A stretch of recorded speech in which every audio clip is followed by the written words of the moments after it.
Okay, सो इसमें कैसे start होगा कि जो क्वेश्चंस इस पर्टिकुलर चैप्टर से, जो सेल वाले चैप्टर से हैं, वो होंगे कि दे will ask you about the prokaryotes and eukaryotes, the difference, but that is the basic question, वो हमेशा पूछा जाएगा।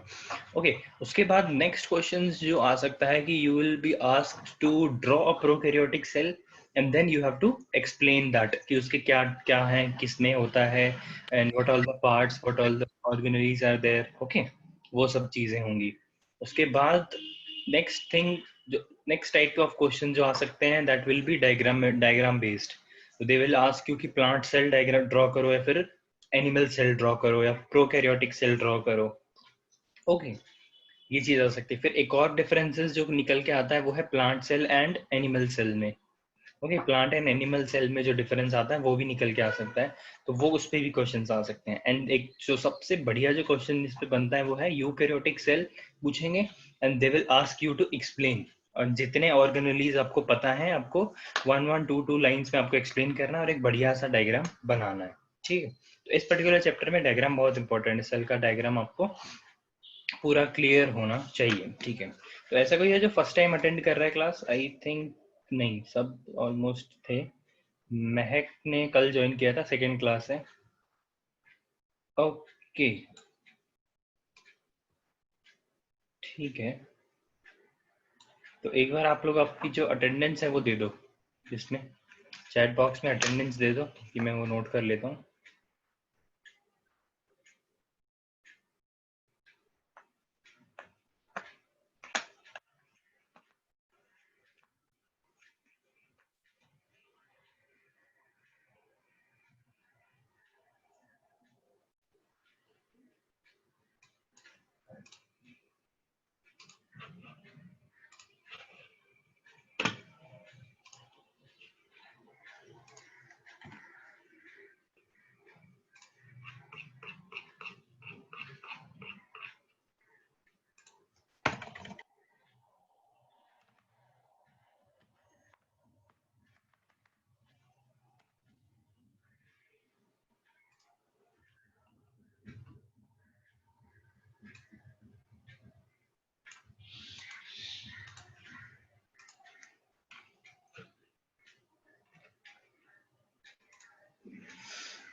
ओके, चलिए स्टार्ट कर देते हैं फिर।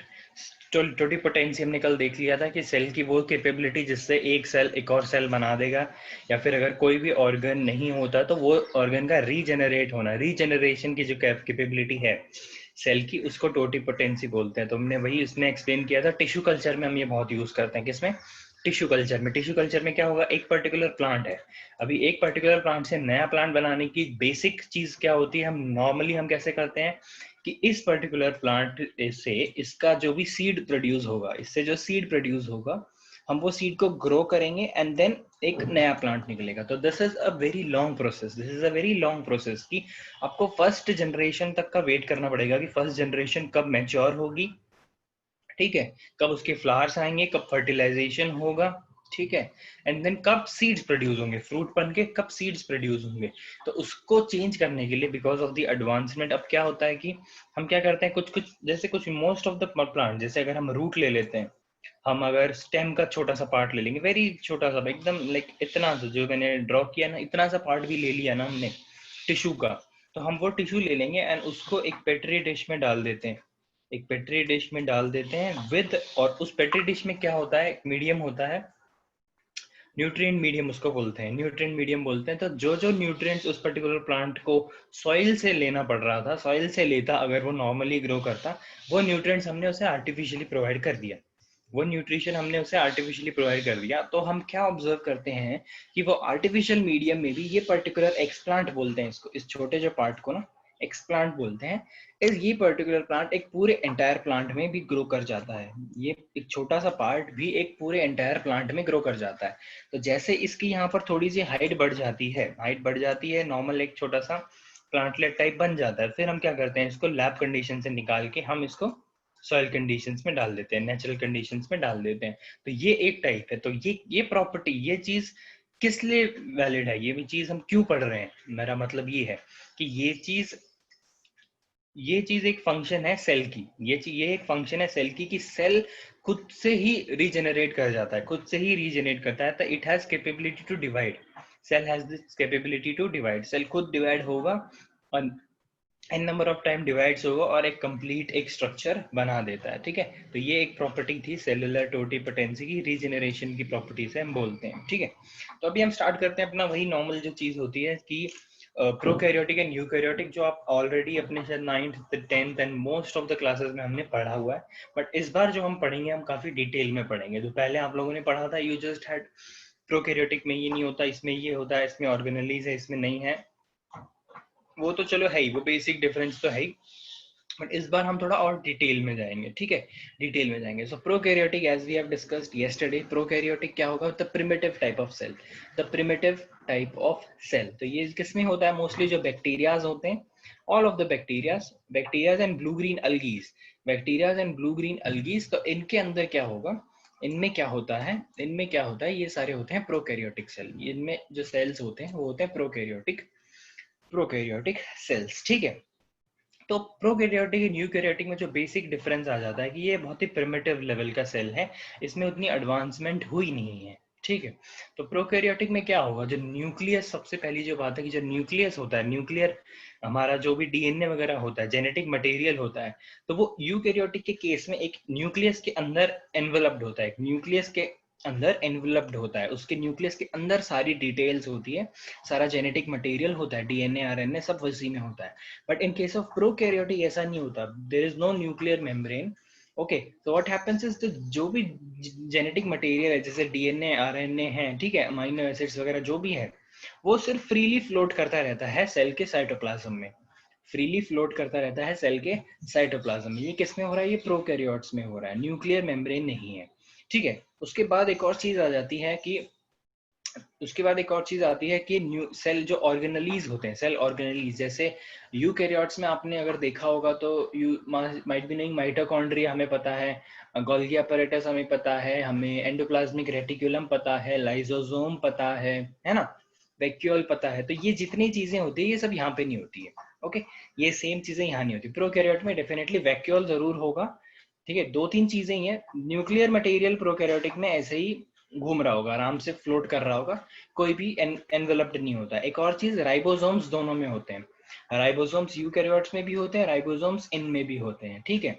ये चीज याद रखना। वैक्यूल भी दोनों में होता है, वैक्यूल इसमें भी होता है यूकैरियोट्स में, एंड प्रोकैरियोट्स में भी कुछ कुछ सेल्स में हमें वैक्यूल्स ऑब्जर्व हम कर सकते हैं, ठीक है। तो ये बेसिक डिफरेंस है, बाकी जो साइज एंड ऑल जो डिटेल्ड चीजें हैं वो भी हम देखते हैं, ठीक है।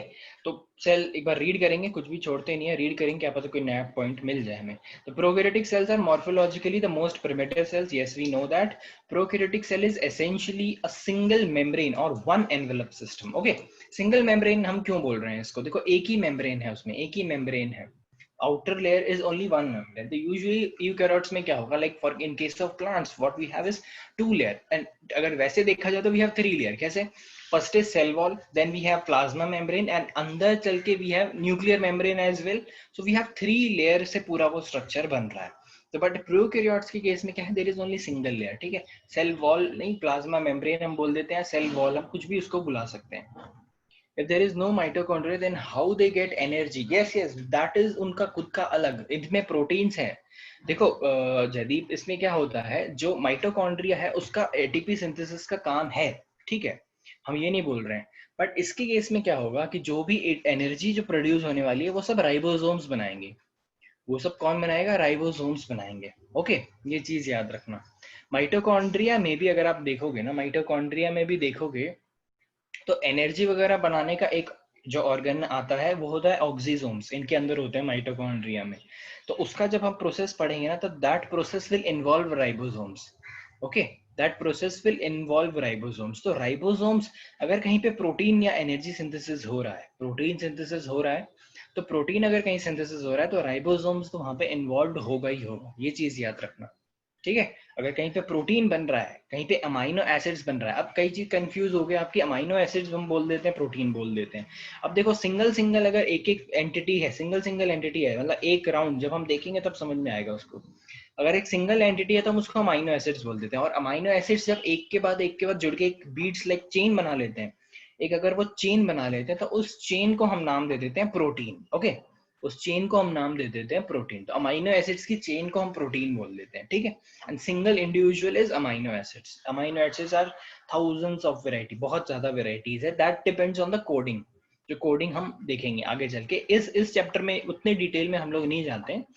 वो जो चैप्टर है वो है आपका ट्रांसक्रिप्शन ट्रांसलेशन। जब हम पढ़ेंगे ना आगे चल के, डोंट वरी, जो ट्रांसक्रिप्शन ट्रांसलेशन जब हम पढ़ेंगे बायोटेक में, वो वहां पर आती है वो चीजें। तो ये जो चीजें हैं कि एनर्जी कहाँ से प्रोड्यूस हो रही है, क्या करने वाला है, ये सब हम बायोटेक में पढ़ेंगे, ठीक है, यहाँ पर नहीं पढ़ेंगे। But D they have their mechanism. तो सेल को अगर सरवाइव करना है तो एनर्जी तो रिक्वायर्ड होगी ही होगी, तो वो अपना वो जुगाड़ कर लेते हैं, because ribosomes are there, basic unit is there. Okay, तो साइज एंड अगर फॉर्म अगर हम इसका देखें कि कैसा होता है साइज एंड फॉर्म, तो prokaryotic cells are generally have a size range of 1 to 10।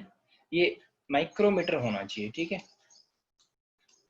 Micrometer मतलब 1 mm का 1000th पार्ट इज माइक्रोमीटर। तो ओके, तो इसको माइक्रो चेंज कर लेना। माइक्रो को ऐसे लिखते हैं, ऐसे ऐसे एक डंडी करके और एक यू, इस टाइप में लिखते हैं। आप देख लेना, आपको पता होगा माइक्रो कैसे लिखते हैं। तो ये माइक्रोमीटर की रेंज में वेरी करता है, like less than 1 mm। 1 mm भी स्टिल विजिबल हो जाता है 1 mm। ओके, ये 1 mm का 1000th पार्ट होता है माइक्रोमीटर। ओके, तो ये चीज आपको याद रखना, साइज इस रेंज में वेरी करती है। ओके, बैक्टीरिया में ऑकर सिंगली और फॉर्म टेम्पररी और permanent colonies of few to many independent cell. ये चीज हमने देखी थी। देखो बैक्टीरिया क्या है, या तो सिंगली इंडिविजुअली भी रह सकता है वो। ओके, बैक्टीरिया क्या है, इंडिविजुअली भी रह सकता है, उसको किसी और की जरूरत नहीं है। बट कई बार क्या होता है, बहुत सारे बैक्टीरिया, छोटे छोटे बैक्टीरिया एक साथ आके रहेंगे इंडिविजुअली, बट एक कॉलोनी बना लेंगे। कॉलोनी समझते हो ना, बहुत सारी फैमिलीज एक ही एरिया में रहेगी, that we call it a colony.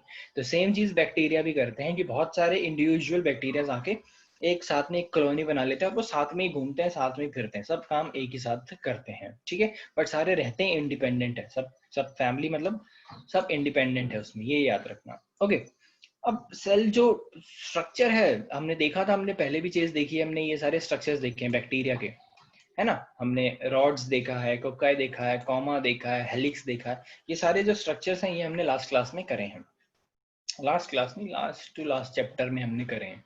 तो इसमें हमने बैक्टीरिया जब हम पढ़ रहे थे, तो बैक्टीरिया ही बेसिक प्रोकैरियोटिक सेल्स का एक एग्जांपल है। तो बैक्टीरिया के देखने हमने कितने सारे शेप होते हैं। तो एक होता है स्पेरिकल होगा तो उसको कोकाई बोल देते हैं। रॉड्स माने रॉड जैसा होगा तो उसको हम बेसिलाई बोल देते हैं। कॉमा जैसा होता है उसको हम विब्रियो बोल देते हैं। हेलिक्स यानी डीएनए कैसा होता है, डीएनए हेलिकल स्ट्रक्चर, ऐसे वाला हेलिकल स्ट्रक्चर जो होगा उसको हम ये बोल देते हैं हेलिक्स। तो इसका एग्जांपल स्पाइरिला है, स्पाइरिला हम इसको बोल देते हैं, ठीक है। तो साइज एंड फॉर्म ये है। ये एक एक पॉइंट जब आप एक्सप्लेन किसी भी चीज को करोगे ना, तो उसको स्टार्ट ऐसे ही करना। उसको आप स्टार्ट कैसे ही करोगे कि भाई हाँ चलो ये दिखता ऐसे है, ठीक है, इस ऑर्गेनलीज इस ऑर्गन इन ऑर्गेनिजम्स में होता है, like bacteria, blue green and ये बैक्टीरिया में होता है। फिर साइज एंड फॉर्म ये होता है। Then we will move on to the main part जो कि है उसका structure. Okay, then we will move to the next part जो है उसका स्ट्रक्चर। देखो नेक्स्ट में डायग्राम है, डायग्राम से पहले अपन ये रीड कर लेते हैं। तो a bacterial cell is covered by an outer slimy layer और capsule, a middle cell wall and a inner cell membrane. देख रहे हो, तीन चीजें हैं इसके अंदर भी। सबसे पहले तो बाहर एक कैप्सूल लाइक स्ट्रक्चर होगा, स्लाइमी लेयर, स्लाइमी होता है वो, कैप्सूल लाइक स्ट्रक्चर होगा जिसके अंदर सब कुछ एंगल्ड है, जिसके अंदर हमारा सब कुछ पड़ा होता है। कैप्सूल लाइक एक स्ट्रक्चर है, ठीक है। उसके बाद एक सेल वॉल आ जाती है। Cell wall is nothing, normal cell wall, ये जो यूकैरियोट्स में जो सेल वॉल होती है उस टाइप की नहीं, नॉर्मल सेल वॉल होती है ये, ओके। उसके बाद सेल वॉल के अंदर एक इनर सेल मेम्ब्रेन भी होती है। तो it is exactly similar to like a kind of a plant cell. हम बोल सकते हैं कि प्लांट सेल में भी पहले सेल वॉल आती है फिर सेल मेम्ब्रेन आती है, बट एनिमल में डायरेक्ट सेल मेम्ब्रेन आ जाती है, ओके। बट इसमें एक जो स्लाइमी कैप्सूल जो लिखा है इसने, वो एक इंपॉर्टेंट चीज है कि एक स्लाइमी लेयर होती है कैप्सूल की, ओके। एक स्लाइमी लेयर होती है कैप्सूल की। अब देखो, देखते हैं कैसा होता है वो। तो स्लाइमी लेयर एंड कैप्सूल, ठीक है। तो slimy layer and capsule are formed of polysaccharide. Polysaccharide is nothing but sugar. Sugar के बहुत सारे टाइप्स एक साथ जुड़ के एक चेन बना के, शुगर की चेन को हम पॉलीसैकेराइड बोल देते हैं। Monosaccharide is single sugar, mono, di, poly, ठीक है। ये सब होता है, शुगर के टाइप्स हैं ये सब। तो इससे बनी होती है। तो आपको अगर ये चीज याद हो जाए, अगर आप ये लिखते हो ना, तो this is an added benefit आपको, और मतलब मार्क्स आप फेच कर पाओगे अगर आप ये चीज लिख देते हो कि कंपोजिशन क्या है उस पर्टिकुलर लेयर का। जब हम सेल वॉल पढ़ेंगे, जैसे हमने कल देखा था कि वो क्या बोलते हैं, आई टोल्ड यू अबाउट, कौन सा होता है वो, बाइलिपिड लेयर, जो प्लाज्मा मेम्ब्रेन का स्ट्रक्चर होता है, फ्लूइड मोजाइक नाम याद नहीं आ रहा, फ्लूइड मोजाइक हमने कल थोड़ा सा डिटेल में नहीं बट देखा था हमने कि फ्लूइड मोजाइक मॉडल कैसा होता है। तो जो फ्लूइड मोजाइक मॉडल है उसमें हम देखेंगे लिपिड की बाइलेयर होती है और उसके अंदर प्रोटीन एम्बेडेड होता है। लिपिड की बाइलेयर होती है, प्रोटीन एम्बेडेड होता है। ये चीज अभी कंफ्यूज मत होना, ये आगे आने वाली है। अभी कंफ्यूज मत हो जाना, ये चीज आगे आने वाली है। Okay. But bacterial cell wall is made up of peptidoglycan. देखो यार बहुत सारी वेराइटी है, अब तुम पेप्टिडोग्लाइकन पकड़ के बैठोगे तो सब डिफरेंट डिफरेंट है, बहुत सारी चीज है। तो हम क्या ले रहे हैं, हम ले लेते हैं जो बेसिक चीज है जो हर एक उसमें होगा, बिकॉज अभी हम कोई एक पर्टिकुलर वो नहीं देख रहे हैं, है ना। बिकॉज देखो अभी जयदीप की बैक्टीरिया में, अभी यूकैरियोट प्रोकैरियोट्स में ब्लू ग्रीन अलगी भी आता है। तो अगर ब्लू ग्रीन अलगी में हम पेप्टिडोग्लाइकन लिखें तो that is will not be correct ना, इसीलिए। तो बैक्टीरियल सेल वॉल यस, जिससे वो बनी है वो बनी है, दैट यू नो। बट हम अभी जो पढ़ रहे हैं दैट इज हम जनरल कैरेक्टर्स पढ़ रहे हैं यू प्रोकैरियोट्स के। तो उसमें जो यहाँ लिखा है वो लिखना पड़ेगा आपको। ओके। एंड पेप्टिडोग्लाइकन भी देखो यार क्या होता है। पेप्टिडोग्लाइकन अगर आपको समझना है ना, इट इज नथिंग बट, अब ग्लाइकोजन हम इसको बोल देते हैं, ग्लाइकोजन हम बोल देते हैं जब प्रोटीन पे फॉस्फेट ग्रुप एडेड होता है तो हम उसको पेप्टिडोग्लाइकन बोलते हैं। तो इट इज नथिंग बट वही चीज है, शुगर, पॉलीसैकेराइड। तो ये जितने भी केमिकल जो चीजें हैं ना, इस पे आप कंफ्यूज मत होना। अगर ये चीज याद नहीं होती है ना तो you can easily leave it. जो चीज इंपॉर्टेंट है वो मैं आपको उसी टाइम बता दूंगा। बाकी अगर आप कभी खुद से रीड कर रहे हो, अगर ये जो केमिकल फॉर्मूले टाइप जो भी है ये नहीं आ रहा है तो आप इसको छोड़ दो, ये इतना इंपॉर्टेंस नहीं रखेगा। ठीक है आंसर में। अब देखो, they protect the cell wall against desiccation, antibiotics and viral attack. ये तो सिंपल हमें पता ही होगा कि जो आउटर जो लेयर होती है उसका हमेशा फंक्शन यही होता है, क्या करेगी, desiccation is like just like breakdown आप बोल सकते हो उसको। एंटीबायोटिक का जो अटैक होता है, जैसे अगर हमारा हम में अगर बैक्टीरिया कोई चले जाता है, ठीक है, एक फॉरेन बैक्टीरिया चले जाता है, तो हम क्या लेते हैं, उसकी दवाई लेते हैं, कोई एंटीबायोटिक लेते हैं। तो एंटीबायोटिक उस बैक्टीरिया पे अटैक करता है, ठीक है, एंड उसको किल कर देता है। तो एंटीबायोटिक के अटैक से बचने के लिए इनके पास एक लेयर होती है, स्लाइमी लेयर कैप्सूल, ठीक है। बट हमारे एंटीबायोटिक काफी स्ट्रॉन्ग होते हैं जो वो बैक्टीरिया को इजीली किल कर देते हैं, ठीक है। एंड वायरस अटैक अगर कुछ हो तो वो उसको प्रिवेंट करने के लिए ये स्लाइमी लेयर एंड कैप्सूल होती है। Okay, they also enable bacteria to stick to surface soil particles and rocks, steams और host cell। ठीक है, स्लाइमी है थोड़ा स्टिकी होता है, तो ये एक और फंक्शन इसका आप लिख सकते हो कि भाई ये इसको स्टिक किया कर रहे, किसी भी सरफेस पे चिपकने के लिए, रुकने के लिए ये चीज मदद करती है। जो स्लाइमी आउटर लेयर है ना, ये चीज मदद करती है। ओके, ये देखो ये है डायग्राम। अब देखो जो कैप्सूल है, gelatinous capsule glues together in the cells of many bacteria that lives in colonies. अब क्या होगा, देखो बहुत सारे, अभी जैसे एक कॉलोनी है इसके अंदर बहुत सारे बैक्टीरिया हैं, तो इसकी जो सबकी जो कैप्सूल होगी ना, वो सबकी कैप्सूल एक दूसरे से चिपक जाएगी। सबकी जो कैप्सूल होगी द आउटर लेयर होगी ना, वो सबकी कैप्सूल एक दूसरे से चिपकी रहेगी, ताकि वो एक कॉलोनी में विजिबल रहे, एक साथ ही रहे वो लोग, ठीक है। मतलब कुछ अगर पानी में है तो वो सब चिपके रहेंगे एक दूसरे से। अगर कोई स्प्लैश आता है पानी का तो ऐसे वो डिसोसिएट अलग अलग नहीं हो जाएंगे वो, बिकॉज क्योंकि उनकी कैप्सूल जो है वो अभी ग्लूड है एक दूसरे से, उनकी जो कैप्सूल है एक दूसरे से चिपकी हुई है। तो एक बार अगर हम डायग्राम को डिटेल में देख लेते हैं थोड़ा जूम इन करके, ताकि जब नेक्स्ट हम चीजें पढ़ें तो वो चीज आपको क्लियर रहे। तो आउटर कवरिंग, सबसे आउटर कवरिंग जो कैप्सूल हमने ऑलरेडी देखा था, रेड कलर्ड जो आउटर कलर्ड पार्ट आप देख रहे हो, ठीक है, that is nothing but capsule. उसके बाद जो इसने बताया कि हाँ there is a cell wall also, yes there is a cell wall also, then the third layer is again plasma membrane. ये चीज याद रखना, सेल वॉल हमेशा आउटर पे रहेगी एंड प्लाज्मा मेम्ब्रेन हमेशा अंदर पे रहेगी, ठीक है, प्लाज्मा मेम्ब्रेन अंदर की तरफ रहेगी। ओके, फिर अगेन सेम थिंग, जैसे सेल के अंदर, नॉर्मल सेल के अंदर क्या होगा, साइटोप्लाज्म होगा जिसके अंदर सारे ऑर्गेनेलीज एम्बेडेड होते हैं। ओके, ये चीज होती है। तो इसमें आप देख रहे हो कि राइबोसोम्स है, ठीक है, राइबोसोम्स है, फिर पाइलाई, प्लाज्मिड्स, ये स्ट्रक्चर जब हम आगे यूकैरियोट्स पढ़ेंगे तो उसमें पढ़ते हैं प्लाज्मिड्स क्या होता है, ठीक है। प्लाज्मिड्स, प्लास्टिड्स जो भी सब हम वहीं पे पढ़ेंगे। पाइलाई आर जस्ट लाइक दीज, देखो फ्लैजेला जो होता है बहुत ही लंबा होता है, फ्लैजेला जिसको हम बोलते हैं ना, flagella are these are the long long ones. तो ये मूवमेंट वगैरह में हेल्प करता है, पाइला ये जो है मूवमेंट वगैरह में हेल्प करता है। एंड पाइला का एक फंक्शन होता है जो हम आगे चल के देखेंगे ये क्या होता है, ठीक है। फ्लैजेला आर लाइक सिंगल हो सकता है, 2 हो सकता है, 3 हो सकता है, बट पाइलाई जो होंगे ना तो पूरे सरफेस पे होंगे, चारों तरफ होंगे वो, ठीक है, चारों तरफ होंगे। ये भी एक दूसरे से स्टिक होने में हेल्प करते हैं, जो पाइलाई का जो फंक्शन है ना, एक दूसरे से चिपकने में ये लोग हेल्प करते हैं। तो बहुत ही प्रिमिटिव सा स्ट्रक्चर है जो देख रहे हो अभी, ये जो red colour part, red colour के अंदर ऐसे नूडल्स टाइप थिंग, तो ये कुछ नहीं है, जेनेटिक मटेरियल है जो ऐसे ही मतलब तैर रहा हुआ था उसमें, ऐसे ही फ्लोट कर रहा होता है, कोई भी न्यूक्लियर एनवेलप के अंदर नहीं होता है, ऐसे ही वो फ्लोट कर रहा होता है। ओके, उसके बाद हम देखते हैं सेल वॉल की क्या है कंपोजिशन वगैरह, अगर हमने लिखी है तो देखो, the cell wall protects the cells, maintain its shapes, provide support and strength to it। Cell wall का फंक्शन यही होता है, प्लांट सेल में भी यही फंक्शन है उसका।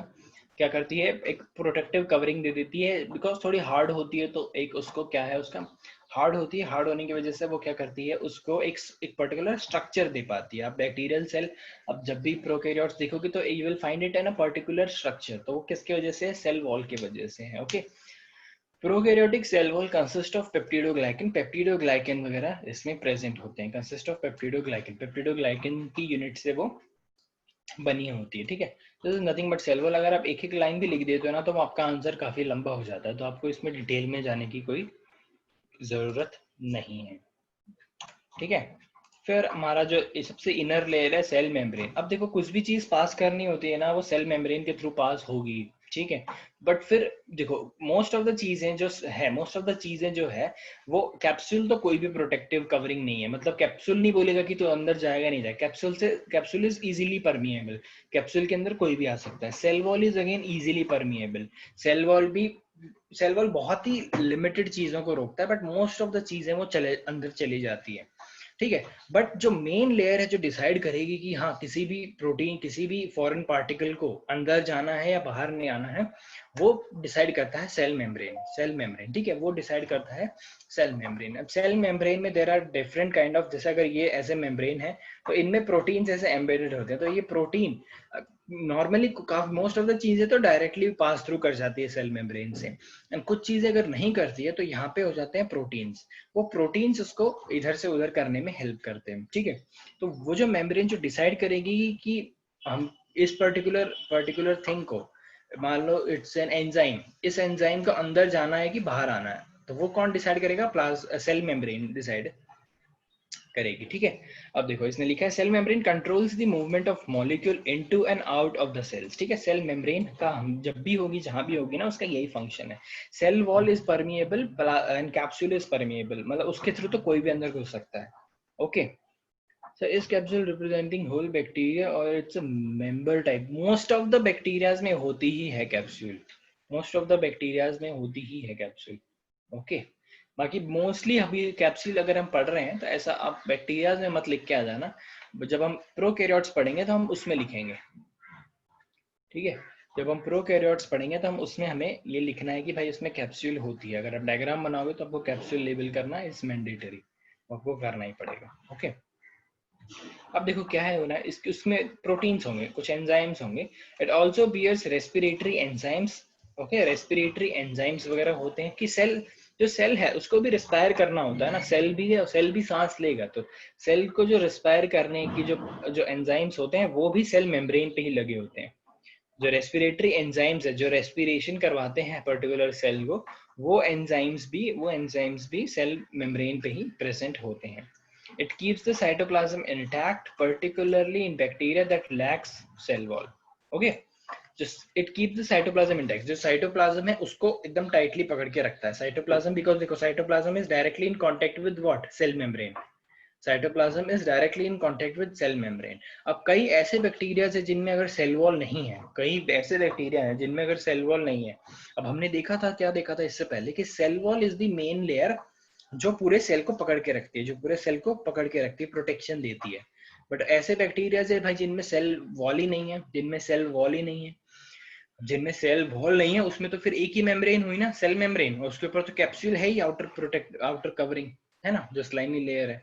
तो जिन बैक्टीरियाज में सेल वॉल नहीं होती है, उसमें तो ये बहुत ही इंपॉर्टेंट काम रोल प्ले करती है, जो रोल है इसका कि साइटोप्लाज्म को एक पर्टिकुलर इंटैक्ट रखना, एक पर्टिकुलर शेप में रखना, ताकि जो जेनेटिक मटेरियल है वो सेफली अंदर रहे, जो जेनेटिक मटेरियल है वो सेफली अंदर रहे। ठीक है। अब जो नेक्स्ट चीज आ जाती है साइटोप्लाज्म, इसका साइटोप्लाज्म एंड यूकैरियोट्स का साइटोप्लाज्म में बहुत डिफरेंस है। इसका cytoplasm is very basic because कोई सेल ऑर्गेनेलीज तो है नहीं इतने। ठीक है।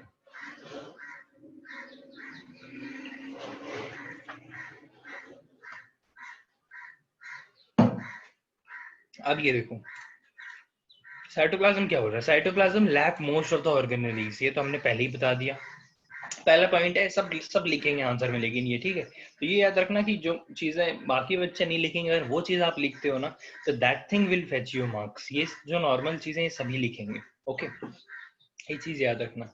Cytoplasm lack most of the organelles, namely क्या है, ईआर इसको बोलते हैं, mitochondria, Golgi apparatus, centrosomes, vacuoles, lysosomes, microfilaments, intermediate fibres and microtubules, ये सारी चीजें हम पढ़ेंगे। एंडोप्लाज्मिक रेटिकुलम प्रोकैरियोट्स में, यूकैरियोट्स में होता है। प्रोटीन वगैरह सिंथेसिस एंड प्रोटीन पैकिंग वगैरह में ये हेल्प करता है। माइटोकॉन्ड्रिया तो power house, as you know, ATP वगैरह सिंथेसिस करता है। गोल्गी अपैरेटस अगेन पैकिंग वगैरह करता है, कार्बोहाइड्रेट्स वगैरह भी सिंथेसाइज करता है। सेंट्रोसोम जब सेल डिवाइड करता है ना, सेंट्रोसोम कहाँ आता है, जब सेल डिवाइड करता है तो सेंट्रोसोम डीएनए को सेपरेट करता है। क्रोमोसोम आपने देखा है, ये इस टाइप का स्ट्रक्चर कभी देखा है, इस टाइप का देखा होगा, बटरफ्लाई टाइप है ना, इस टाइप का स्ट्रक्चर आपने देखा होगा। तो जब ये क्रोमोसोम होता है, अब ये अनकॉइल्ड फॉर्म में है, मतलब अब कॉइल्ड फॉर्म में है, अब ये ऐसे कॉइल्ड है, स्पाइरली कॉइल्ड है, बट जब इसको आप स्ट्रेच करोगे, खोल लोगे ना, तो पूरा सेपरेट हो जाएगा ये। ओके, सो ये इस जब सेल डिवाइड होता है ना, तो जब सेल डिवाइड होता है, नेक्स्ट चैप्टर में हम पढ़ने वाले हैं, जब सेल डिवाइड होता है ना, तो क्या करता है, ये जो सेंट्रोसोम्स होते हैं, एक सेंट्रोसोम्स दोनों पोल्स पे चले जाते हैं। If this is a cell ना, if this is a cell, तो एक सेंट्रोसोम यहाँ जाता है और एक सेंट्रोसोम यहाँ जाता है, और ये जो डीएनए है, ये जो जेनेटिक मटेरियल है, जो क्रोमोसोम है, ऐसे लाइन में अरेंज हो जाते हैं, लाइन में अरेंज हो जाते हैं। तो क्या होता है, ये सेंट्रोसोम यहाँ से इस पे ऐसे स्पाइडरमैन की तरह ना, इस पे ऐसे इसको पकड़ लेता है, इसको ऐसे पकड़ लेता है यहाँ से, और एक पकड़ लेता है उस तरफ से, एक सेंट्रोसोम यहाँ से पकड़ लेता है, यहाँ से पकड़ लेता है, और दोनों खींचते हैं, और दोनों क्या करते हैं, दोनों इसको स्ट्रेच करते हैं। स्ट्रेच करने की वजह से क्या होगा भाई, ये आधा उधर रह जाता है, आधा इधर रह जाता है, आधा उधर रह जाता है, आधा उधर रह जाता है। समझ में आया?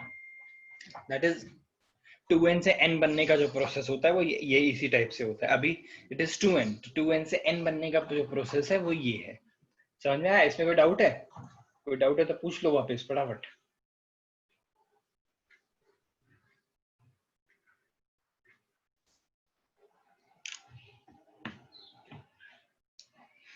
क्लियर है ना? ये चीज हम डिटेल में पढ़ेंगे, डोंट वरी, स्ट्रक्चर वगैरह सब पढ़ने वाले हैं। मैं अभी बस एक बार गो थ्रू कर रहा हूँ कि आपके दिमाग में रहे कि हाँ चलो सेंट्रोसोम का ये काम है। Vacuoles, as you know, vacuoles वो जो एम्प्टी स्पेसेस होती है बड़ी सी एक पर्टिकुलर सेल में, वैक्यूल्स वो होती है जिसके अंदर थोड़ी बहुत एंजाइम्स वगैरह होते हैं, बाकी फ्लूइड फिल्ड होता है, खाली रहती है, खाली नहीं, फ्लूइड फिल्ड रहती है। Lysosomes, as you know, suicidal bags इनको बोलते हैं। अगर कोई सेल इन्फेक्टेड हो जाता है, इन्फेक्टेड होना मतलब अगर कोई सेल मान लो कि कुछ डैमेज हो गया उस पर्टिकुलर सेल में, कुछ कुछ मतलब माल फंक्शन हो गया है उसमें, उस पर्टिकुलर सेल में, अब वो अच्छे से परफॉर्म नहीं कर रहा है, तो ये लाइसोसोम्स क्या होता है, इनके अंदर एक डाइजेस्टिव एंजाइम्स होता है, इनके अंदर क्या होता है, डाइजेस्टिव एंजाइम। तो ये लाइसोसोम्स का जब एक वेसिकल, एक गोल ऐसे पैकेट टाइप होता है, एक पैकेट टाइप होगा, ये पैकेट बर्स्ट कर जाता है, बर्स्ट करते ही इसके अंदर जो भी एंजाइम्स हैं, इसके अंदर जो भी एंजाइम्स है वो रिलीज हो जाएंगे साइटोप्लाज्म में, एंड वो धीरे धीरे पूरे उस सेल को एनगल्फ कर लेंगे, पूरे सेल को खत्म कर लेंगे। तो इनको इसीलिए सुसाइडल बैग्स बोलते हैं। अगर ठीक है, ये भी हम डिटेल में पढ़ने वाले हैं। माइक्रोफिलामेंट नथिंग बट ये जो साइटोप्लाज्म होता है ना, इसके अंदर ऐसे छोटे छोटे फिलामेंट्स वगैरह होते हैं ताकि वो पूरा एक कंबाइंड स्ट्रक्चर में रहे, वो पूरा एक कंबाइंड स्ट्रक्चर में रहे, ठीक है। माइक्रोफिलामेंट्स, फाइबर्स, माइक्रोट्यूब्यूल्स, इन तीनों का एक ही काम है कि साइटोप्लाज्म को उसी स्ट्रेच पोजीशन में रखना, कि साइटोप्लाज्म को उसी स्ट्रेच पोजीशन में रखना। तो साइटोप्लाज्म है ना, अभी देखो है तो यार लिक्विड ही वो, अभी इस पोजीशन में रखने के लिए कौन हेल्प करता है साइटोप्लाज्म को? बिकॉज साइटोप्लाज्म वैसे तो फ्लूइड है, इट्स लाइक अ जेली। अब जेली अपनी शेप मेंटेन नहीं कर सकती है, जेली को अगर कहीं से प्रेशर पड़ा तो जेली तो स्क्वीज इन कर जाएगी। बट जैसे आपने देखा होगा जब बिल्डिंग्स के फ्लोर बनते हैं, तो फ्लोर बनते हैं तो बहुत सारे अंदर मेटल्स के ऐसे रॉड्स होती हैं जिसके ऊपर पूरा कंक्रीट वगैरह डलता है। तो ये जो है, ये जो काम है ये पूरा करती है, ये स्ट्रेंथ प्रोवाइड करते हैं। तो यही सेम फंक्शन जो फ्लोर में ये मेटल रॉड्स कर रही हैं, आयरन रॉड कर रही हैं, वही same function microtubules, fibres and microfilaments करते हैं साइटोप्लाज्म में, कि साइटोप्लाज्म को उसी एक्सपेंडेड फॉर्म में रखे ताकि जितने सेल ऑर्गेनेलीज हैं वो अपना काम अच्छे से परफॉर्म कर पाए, है ना। इतने सेल से स्क्वीज इन ना कर जाए, वो इतने सेल से स्क्वीज इन ना कर जाए, ठीक है। तो ये बेसिक था, इसको डिटेल में तो हम एक एक ऑर्गेनेलीज को पढ़ने ही वाले हैं। Doesn't it affect other cell lysosomes when it releases enzymes? No, no, no. वो एक सेल अपना सेल उसके अंदर ही रहेगा, एक ही सेल के अंदर रहेगा। लाइसोसोम्स को पता है कि उसको कौन से सेल इन्फेक्टेड है। लाइसोसोम्स होंगे हर सेल में, ये चीज याद रखना, होंगे हर सेल में, है ना। मतलब देखो एक चीज मैं आपको क्लियर कर देता हूँ कि जैसे हमारी पूरी बॉडी में जो भी सेल्स हैं, वो सारे सेल्स एक जैसे नहीं है, समझ रहे हो? थोड़ा सा इस पे ध्यान देना, वो सारे सेल एक जैसे ही नहीं है। एक जैसे इन द सेंस कि जो नॉर्मल सेल्स है, जो नॉर्मल सेल्स है, मान लो हमारे स्टमक के सेल्स है, स्टमक में फिर भी वो यूज हो जाता है। हमारे जो स्किन के मान लो जो सेल्स हैं, ठीक है, उसमें number of mitochondria will be less compare to the cardiac cells. Cardiac cells या फिर मसल्स जहां भी होती हैं, जहां भी मसल्स होती है, वहां पे माइटोकॉन्ड्रिया का number will be very large, it will be more than 1000-5000। एक सेल के अंदर की बात कर रहा हूं मैं, एक सेल के अंदर 1000 to 5000 वेरी करेगा, जहाँ पे उसकी रिक्वायर्ड है, उसकी एनर्जी की रिक्वायर्ड है। तो ये चीज याद रखना, जो मतलब सेल तो है सारे ऑर्गेनली सब में होंगे, ओके। बट अब देखो कई जगह पे जहाँ पे जो सेल है, जहाँ पे एनर्जी की रिक्वायरमेंट ज्यादा है, जैसे हमारे फाइबर्स हो गए, हमारे मसल फाइबर्स हो गए, कंटिन्यूस जो मूवमेंट में रहते हैं, तो उनमें हमारा माइटोकॉन्ड्रिया की जो वैल्यू होगी, जो नंबर होगा ना, वो बहुत ज्यादा होगा कंपेयर टू हमारे ऐसे ऐसे पर्टिकुलर पार्ट जहाँ पे एनर्जी उतनी रिक्वायर्ड नहीं होती है, यहाँ पे एनर्जी उतनी रिक्वायर्ड नहीं होती है। समझ में आया ये चीज?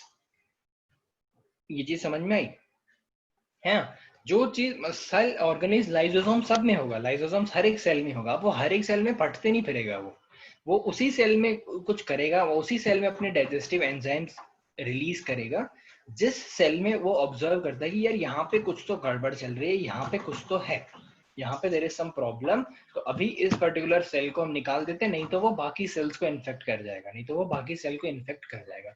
उस सेल में लाइसोसोम सुसाइडल बैग की तरह एक्ट करता है, okay. So when virus attack a cell, do the lysosome burst? नहीं, वैसे नहीं यार, वो वाला अटैक एक अलग अटैक हो गया, एक्सटर्नल अटैक हो गया वो। ये तो ये वाला हो जाता है कुछ डैमेज वगैरह हो जाता है ना सेल के फंक्शनिंग में, ये वो चीज है। वो वायरस अटैक में तो भाई हमारे, अब तुमने देखा होगा अगर वायरस अटैक, बैक्टीरिया अटैक, जाएगा लड़ने कौन? आरबीसीज ना, रेड ब्लड सेल्स। अब वो भी सेल्स ही हैं, तो वो रेड ब्लड सेल्स खुद उससे फाइट करेंगे, वो अपने लाइसोसोम्स को नहीं भेजेगा। हाँ sorry, white blood cells, really sorry, white blood cells, समझ रहे हो साहिल? सेल, व्हाइट ब्लड सेल का फिर काम ही वही हो गया कि वो जाके फॉरेन पार्टिकल से करेगा वो, तो उसमें व्हाइट ब्लड सेल्स का काम ही वही है। लाइसोसोम्स मतलब खुद के, अगर सेल के अंदर का अगर कुछ चीज इन्फेक्ट हो जाए, प्रॉपरली वर्क नहीं करता है, तो उसको अच्छा डाइजेस्टिव एंजाइम, इतना समझ के रखो, अच्छा डाइजेस्टिव एंजाइम वो पूरे सेल को एनगल्फ कर जाएगा, ठीक है। तो ये था साइटोप्लाज्म, कुछ और बचा है? हाँ, अब हम देखते हैं कि राइबोसोम्स किस टाइप के होते हैं इसमें। राइबोसोम्स का जो मेन डिफरेंस जो है इनमें, हमने आगे वाले चैप्टर, आगे मतलब यूकैरियोट जब हम पढ़ते हैं ना, तब हमने लिखा है कि राइबोसोम्स वगैरह क्या है।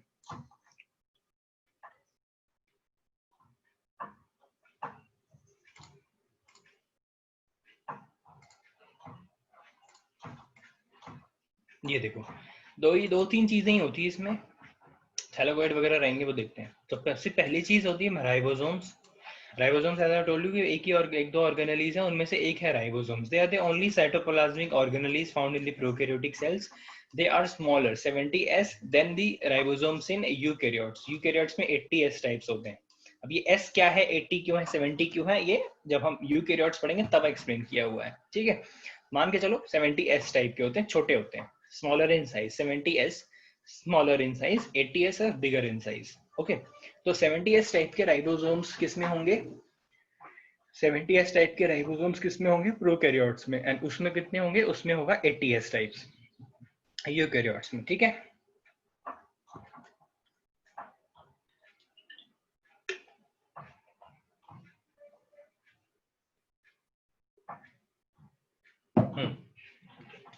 देखो, they may occur singly or in row called as polyribosomes. As I said कि सिंगली ऐसे अकेले अकेले भी घूम रहे होंगे, जैसे यहाँ देख लो ये अकेले अकेले घूम रहा है ना, ब्लू ब्लू कलर के डॉट। कई बार क्या वो चेन भी बना लेंगे, दैट इज नथिंग इंपॉर्टेंट, घूम रहे होते हैं वैसे अकेले ही, बाकी कभी कभी वो चेन भी बना। The ribosome function as a site for protein synthesis, okay. Ribosome function as a site for protein synthesis. तो इसके जो प्रोटीन वगैरह हैं, जो भी रिक्वायर्ड है इस पर्टिकुलर सेल को, वो चीज कहाँ से आएंगी, वो चीज राइबोसोम से आएगी। और वो राइबोसोम साइटोप्लाज्म में यूं ही स्विमिंग कर रहे होते हैं, ओके। एक और चीज जब हम इसमें ऑब्जर्व करते हैं, this is like it's an outgrowth, एक आउटग्रोथ के टाइप पे मानो इसको। अगर आप डायग्राम में देखना चाहोगे तो ये होता है मेसोसोम। ये देखो, जो हमारी लेयर है, हमारी जो प्लाज्मा मेम्ब्रेन है, उसी वही अंदर घुस के ऐसे कुछ इनफोल्ड्स वगैरह बना लेती है। हमारी प्लाज्मा मेम्ब्रेन ही अंदर घुस के कुछ ऐसे इनफोल्ड्स बना लेती है। तो उसको एक स्ट्रक्चर को नाम दे दिया हमने, क्या, मीसोसोम्स हम बोल दे रहे हैं इसको। क्या बोलते हैं, मीसोसोम्स हम बोल रहे हैं। तो मीसोसोम्स में क्या होगा, देखो, some bacteria such as Bacillus subtilis have mesosomes, the infolds of cell membrane to bear respiratory enzymes. ठीक है, nothing, कुछ नहीं है, this is not an organelle। इसको एक organelle के तौर पे मत समझो। इसमें क्या हो रहा है, देखो, जो सेल वॉल है, तो सेल वॉल है, सेल वॉल के जैसे नॉर्मल सेल वॉल कैसी होगी, नॉर्मल सेल वॉल ऐसे स्ट्रेट होगी और राउंड में जाके पूरा एक सर्कल कंप्लीट कर लेगी। बट कई बार क्या होगा, देयर इज सम इनफोल्ड्स, ऐसे करके देयर ऐसे वो जो सेल मेम्ब्रेन है ऐसे कुछ थोड़े बहुत इनफोल्ड्स बनाएगी एंड देन अगेन कंटिन्यू होके अपना पूरा राउंड सर्कल खत्म करेगी। तो ये जो इनफोल्ड्स होते हैं कुछ कुछ बैक्टीरियाज में, इनको बोलते हैं मीसोसोम्स, इनको बोलते हैं मीसोसोम्स। अब ये इनफोल्ड्स किस लिए होते हैं, अगर कोई भी आपसे पूछे, तो जो रेस्पिरेटरी एंजाइम्स होते हैं ना, वो यहाँ पे बैठे होते हैं, ओके। जो रेस्पिरेटरी एंजाइम्स मतलब वो वाले एंजाइम्स जो रेस्पायर कराएंगे, जो इंटरनली एंड एक्सटर्नल एनवायरनमेंट से रेस्पायर कराएंगे इस पर्टिकुलर सेल को, ओके, गैसियस एक्सचेंज, वो चीज कौन करेगा इसमें, वो चीज कौन करेगा, वो चीज है रेस्पिरेटरी एंजाइम्स। अब वो रेस्पिरेटरी एंजाइम्स कहाँ पे बैठे हैं, वो है mesosomes. Mesosomes, the inner foldings of plasma membrane, the inner foldings of plasma membrane, ठीक है। ये चीज आपको याद रखनी है, क्लियर है, सही है ना, कोई दिक्कत।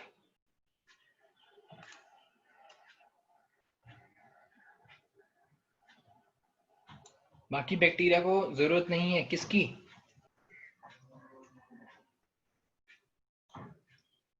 किसकी जरूरत नहीं है, फोल्ड्स, ये मीसोसोम्स मोस्ट सब में नहीं होता, सब में जरूरत नहीं है। बट ये मत समझना कि रेस्पिरेटरी एंजाइम्स नहीं है, वो रेस्पिरेटरी एंजाइम्स होगा बट वो किसी और फॉर्म में होगा, वो डायरेक्टली प्लाज्मा मेम्ब्रेन में एम्बेडेड होंगे या तो, है ना। डिफरेंट चीजें, बहुत एक्सेप्शंस है, एक्सेप्शंस मत पकड़ते चलो, बस मीसोसोम्स पकड़ते चलो तुम, ओके। अब ये देखो क्या बोल रहा था, mesosome was thought to increase the surface area of the cell adding the cell in cellular respiration, okay. ये है मेन जो चीज हो रही है ना उसमें। क्या बोल रहे हैं भाई, प्लाज्मा मेम्ब्रेन में तो वो रहने ही है ना। बात ये है, जैसे जदीद ने भी पूछा कि बाकी सेल्स में क्यों नहीं है। अब बाकी सेल्स को मे बी उतने रेस्पिरेशन की रिक्वायर्ड नहीं होगी, किसी एक पर्टिकुलर बैक्टीरिया को होगी। मे बी वो बैक्टीरिया एक पर्टिकुलर ऐसा काम कर रहा होगा कि उसको रेस्पिरेशन की ज्यादा जरूरत होगी, उस पर्टिकुलर उसको ज्यादा जरूरत होगी, है ना। तो उसके अंदर क्या होगा, उसके अंदर हमारे रेस्पिरेटरी एंजाइम्स हमें ज्यादा चाहिए होंगे, उसके अंदर हमें रेस्पिरेटरी एंजाइम्स ज्यादा चाहिए होंगे। जब हमें रेस्पिरेटरी एंजाइम ज्यादा चाहिए तो हमें उसका सरफेस एरिया बढ़ाना पड़ेगा। बस वही सरफेस एरिया बढ़ाने के लिए ये चीज आ जाती है जिसको हम बोल देते हैं मीसोसोम्स। ठीक है, सरफेस एरिया बढ़ गया ना, अब इसका सरफेस एरिया कम है, इस पर्टिकुलर का सरफेस एरिया कम है, एंड इस पर्टिकुलर में because of this infoldings of this plasma membrane the surface area was increased. And इस सरफेस एरिया में क्या एम्बेडेड है, हमारे रेस्पिरेटरी एंजाइम्स। अब रेस्पिरेटरी एंजाइम की ज्यादा सरफेस हो गई, मतलब अब वो ज्यादा अच्छे से रेस्पायर कर पाएंगे, है ना। सेल्यूलर रेस्पिरेशन जो है वो हमारा और बढ़ जाएगा, सेल्यूलर रेस्पिरेशन हमारा क्या होगा, और बढ़ जाएगा। क्लियर है? ठीक है, इसमें कोई doubt? Mesosomes is clear. Next चलें।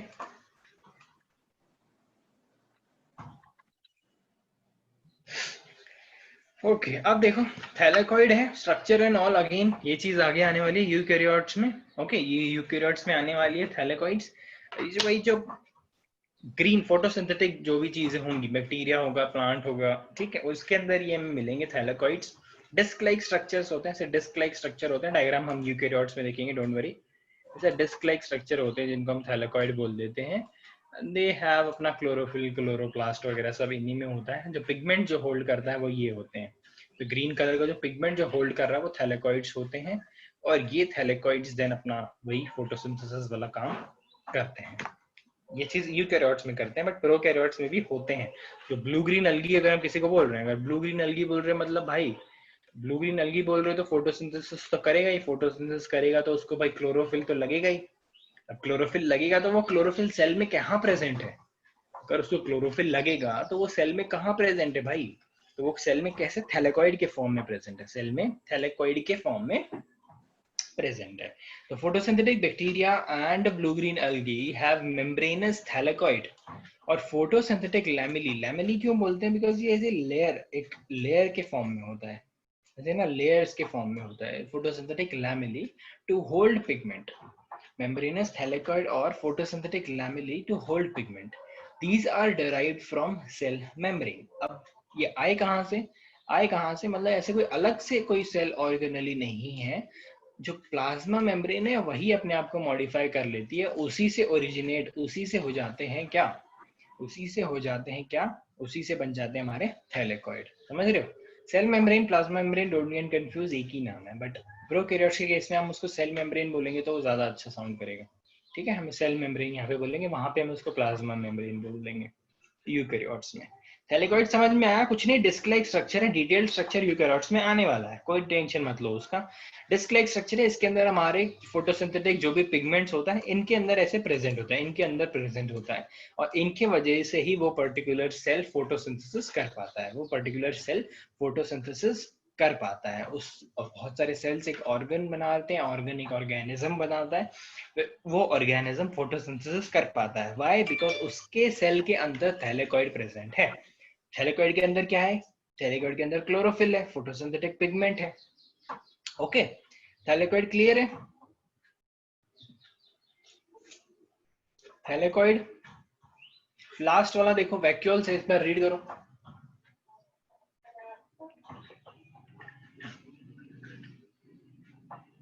वैक्यूल्स रीड करो।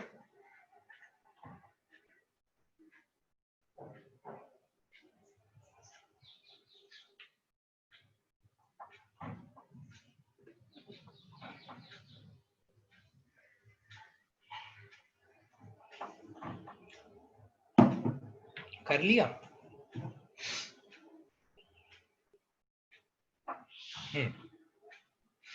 क्या पता चला, कुछ इंटरेस्टिंग मिला?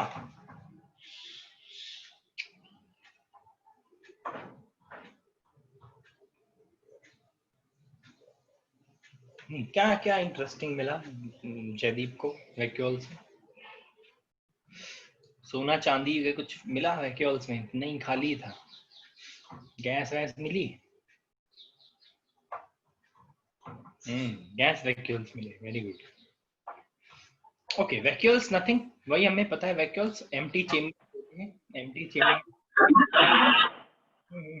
कौन है भैया, आवाज कम रखो। ओके, सो क्या है vacuoles? There are no true fluid filled vacuoles. ये चीजें मैं इस पॉइंट को आपको कब से मेंशन कर रहा था, बट आप लोग नहीं बता पाए, इसलिए मैंने बोला था खुद पढ़ो एक बार। There are no true fluid filled vacuoles. तो जो वैक्यूल्स होते हैं, वैक्यूल्स का जो काम है, they are fluid filled. And eukaryotes अगर आप देखोगे ना, उसके अंदर फ्लूइड होता है, वैक्यूल्स के अंदर फ्लूइड होता है। ओके, बट इस केस में we do not find fluid filled vacuoles. Instead we have जो फोटोसिंथेटिक होते हैं ना, उसके अंदर हमें गैस प्रोड्यूस हो जाती है, उसके अंदर हमें गैस वैक्यूल्स मिलते हैं। ओके, उसके अंदर हमें गैस वैक्यूल्स मिलते हैं। तो prokaryotic cells usually the photosynthetic ones free floating forms, जो फ्री फ्लोटिंग फॉर्म्स हैं, मतलब जो पानी में रहते हैं mostly, forms gas vacuoles in the cytoplasm. The gas vacuoles are surrounded by very thin membrane. Okay, free floating form भी एक important चीज है। gas vacuoles and free floating form अगर आप देखोगे तो रिलेट करती है एक चीज से कि उस पर्टिकुलर प्लांट को, फोटोसिंथेटिक हम प्लांट बोल दे सकते हैं उसको, उस पर्टिकुलर प्लांट को, उस पर्टिकुलर ऑर्गेनिज्म को फ्लोट करने में भी हेल्प करेगा कि नहीं करेगा। अगर उसके चेम्बर्स के अंदर, उसके वैक्यूल्स के अंदर अगर गैस है, तो उसको फ्लोट करने में हेल्प करेगा कि नहीं करेगा। लाइफ जैकेट देखा है? लाइफ जैकेट देखा है कभी पानी में गए हो तो? बस सेम चीज, same function, gas vacuoles present है, याद रखना, गैस वैक्यूल्स प्रेजेंट है इसमें। Okay, clear? वैक्यूल्स जो ट्रू नहीं है, वाई ट्रू नहीं है? बिकॉज फ्लूइड फिल्ड नहीं है। वैक्यूल जो होते हैं फ्लूइड फिल्ड होते हैं। ओके, बट इसमें गैस फिल्ड है, तो गैस वैक्यूल्स है इसमें। वो भी गैस वैक्यूल्स हमको कहाँ ऑब्जर्व हम देखेंगे, हम उन्हें देखते हैं फोटोसिंथेटिक, इनमें फोटोसिंथेटिक बैक्टीरियाज में। फोटोसिंथेटिक में भी कौन सा type? Free floating type. Okay, free floating, जो पानी में फ्लोट करते रहते हैं। ओके, अब नेक्स्ट चीज देखो भाई, genetic material. Okay, genetic material, genetic material DNA is not enclosed by an envelope and lies in direct contact with cytoplasm, hence the name prokaryotic cell. Okay, primitive type of the cell, इसका नाम मतलब है। तो genetic material usually eukaryotes में हमने अगर देखा होगा, तो यूकैरियोट्स में अगर हमने देखा होगा तो क्या होता है जेनेटिक मटेरियल यूकैरियोट्स में, कि वो भाई एक न्यूक्लियर एनवेलप, न्यूक्लियर मेम्ब्रेन के अंदर वो पकड़ा होता है, न्यूक्लियर एनवेलप के अंदर प्रेजेंट होता है।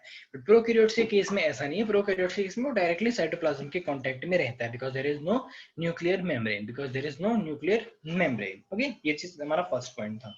तो नेकेड जेनेटिक मटेरियल में भी 250 to 7 GG क्या होता है? ये 700 होगा, ये 700 होगा, या 750 मान के चलो इसको, times the length of the cell and lies compactly coiled up in the region called as nucleoid. अब न्यूक्लियस होता है एक ट्रू न्यूक्लियस, न्यूक्लियस मतलब न्यूक्लियस, एंड अगर वो न्यूक्लियस न्यूक्लियस जैसा नहीं दिख रहा है तो उसको बोल देते हैं न्यूक्लियोइड। समझ में आया? न्यूक्लियस इज न्यूक्लियस, हमारा नॉर्मल न्यूक्लियस जिसके अंदर हमारे न्यूक्लियर मटेरियल होता है। तो अगर वो वैसा प्रेजेंट है with nuclear membrane and everything, then we will call it a nucleus. But अगर वो न्यूक्लियस वैसा नहीं है, वो खाली ये जेनेटिक मटेरियल सिर्फ घूम रहा है, we do not find a proper nucleus, but yes there is genetic material, तो इसीलिए हम उसको न्यूक्लियोइड बोल देंगे instead of calling it a nucleus. Okay, nucleus हम उसे तभी बोलेंगे जब जेनेटिक मटेरियल एनक्लोज्ड होगा न्यूक्लियर मेम्ब्रेन में। एंड अगर ऐसा नहीं है, न्यूक्लियर जो जेनेटिक मटेरियल हमारा ऐसे ही फ्लोट कर रहा है साइटोप्लाज्म में, तो now it is, there is no nuclear membrane, तो now then we will call it nucleoid. That is not true nucleus, will call it nucleoid. Okay, ये चीज क्लियर हुई? जेनेटिक मटेरियल हमें पता है भाई, साइटोप्लाज्म में ही वो घूमता रहेगा। जेनेटिक मटेरियल कौन? Genetic material. ओके, क्लियर है? इसमें ये चीज इंपॉर्टेंट है कि जेनेटिक मटेरियल ना, इसका भी ऐसा नहीं कि कॉइल्ड होगा। तो सेल का साइज से ये बोल रहा है 250 to 700 टाइम्स सेल की जो लेंथ होती है उतना टाइम्स होता है। तो ऐसे ऐसे में क्यों रह पाएगा वो सेल? बिकॉज वो जो जेनेटिक मटेरियल है ऐसे बहुत ही टाइट पैकिंग में ऐसे ऐसे से क्या होता है, वो कॉइल्ड होता है।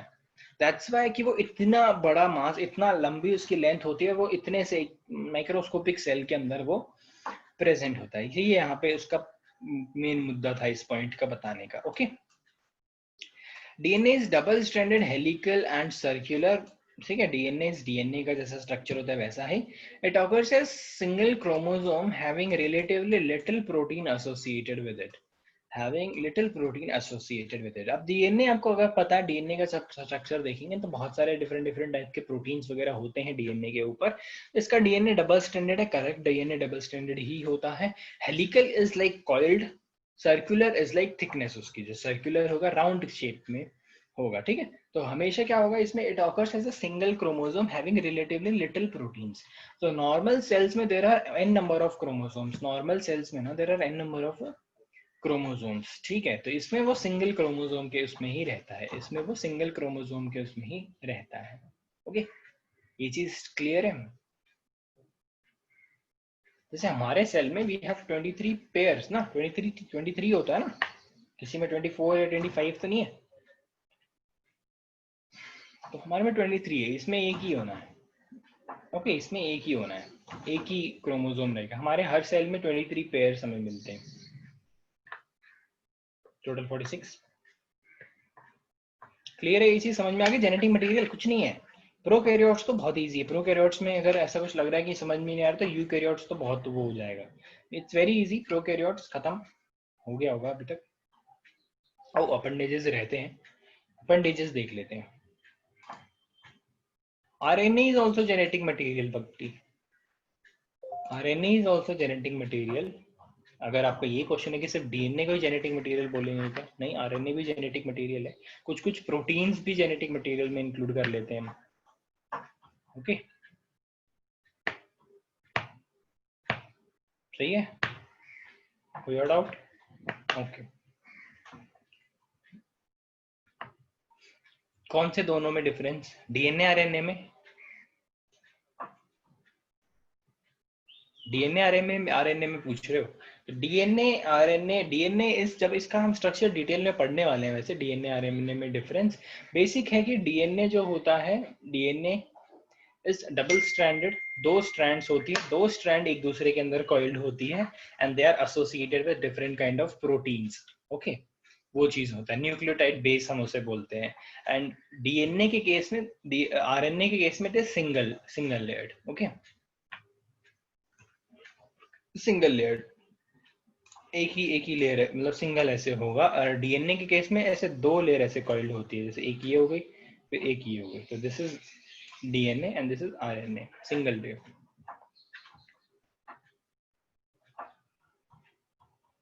फुल फॉर्म पता है किसी को? डीएनए आरएनए का फुल फॉर्म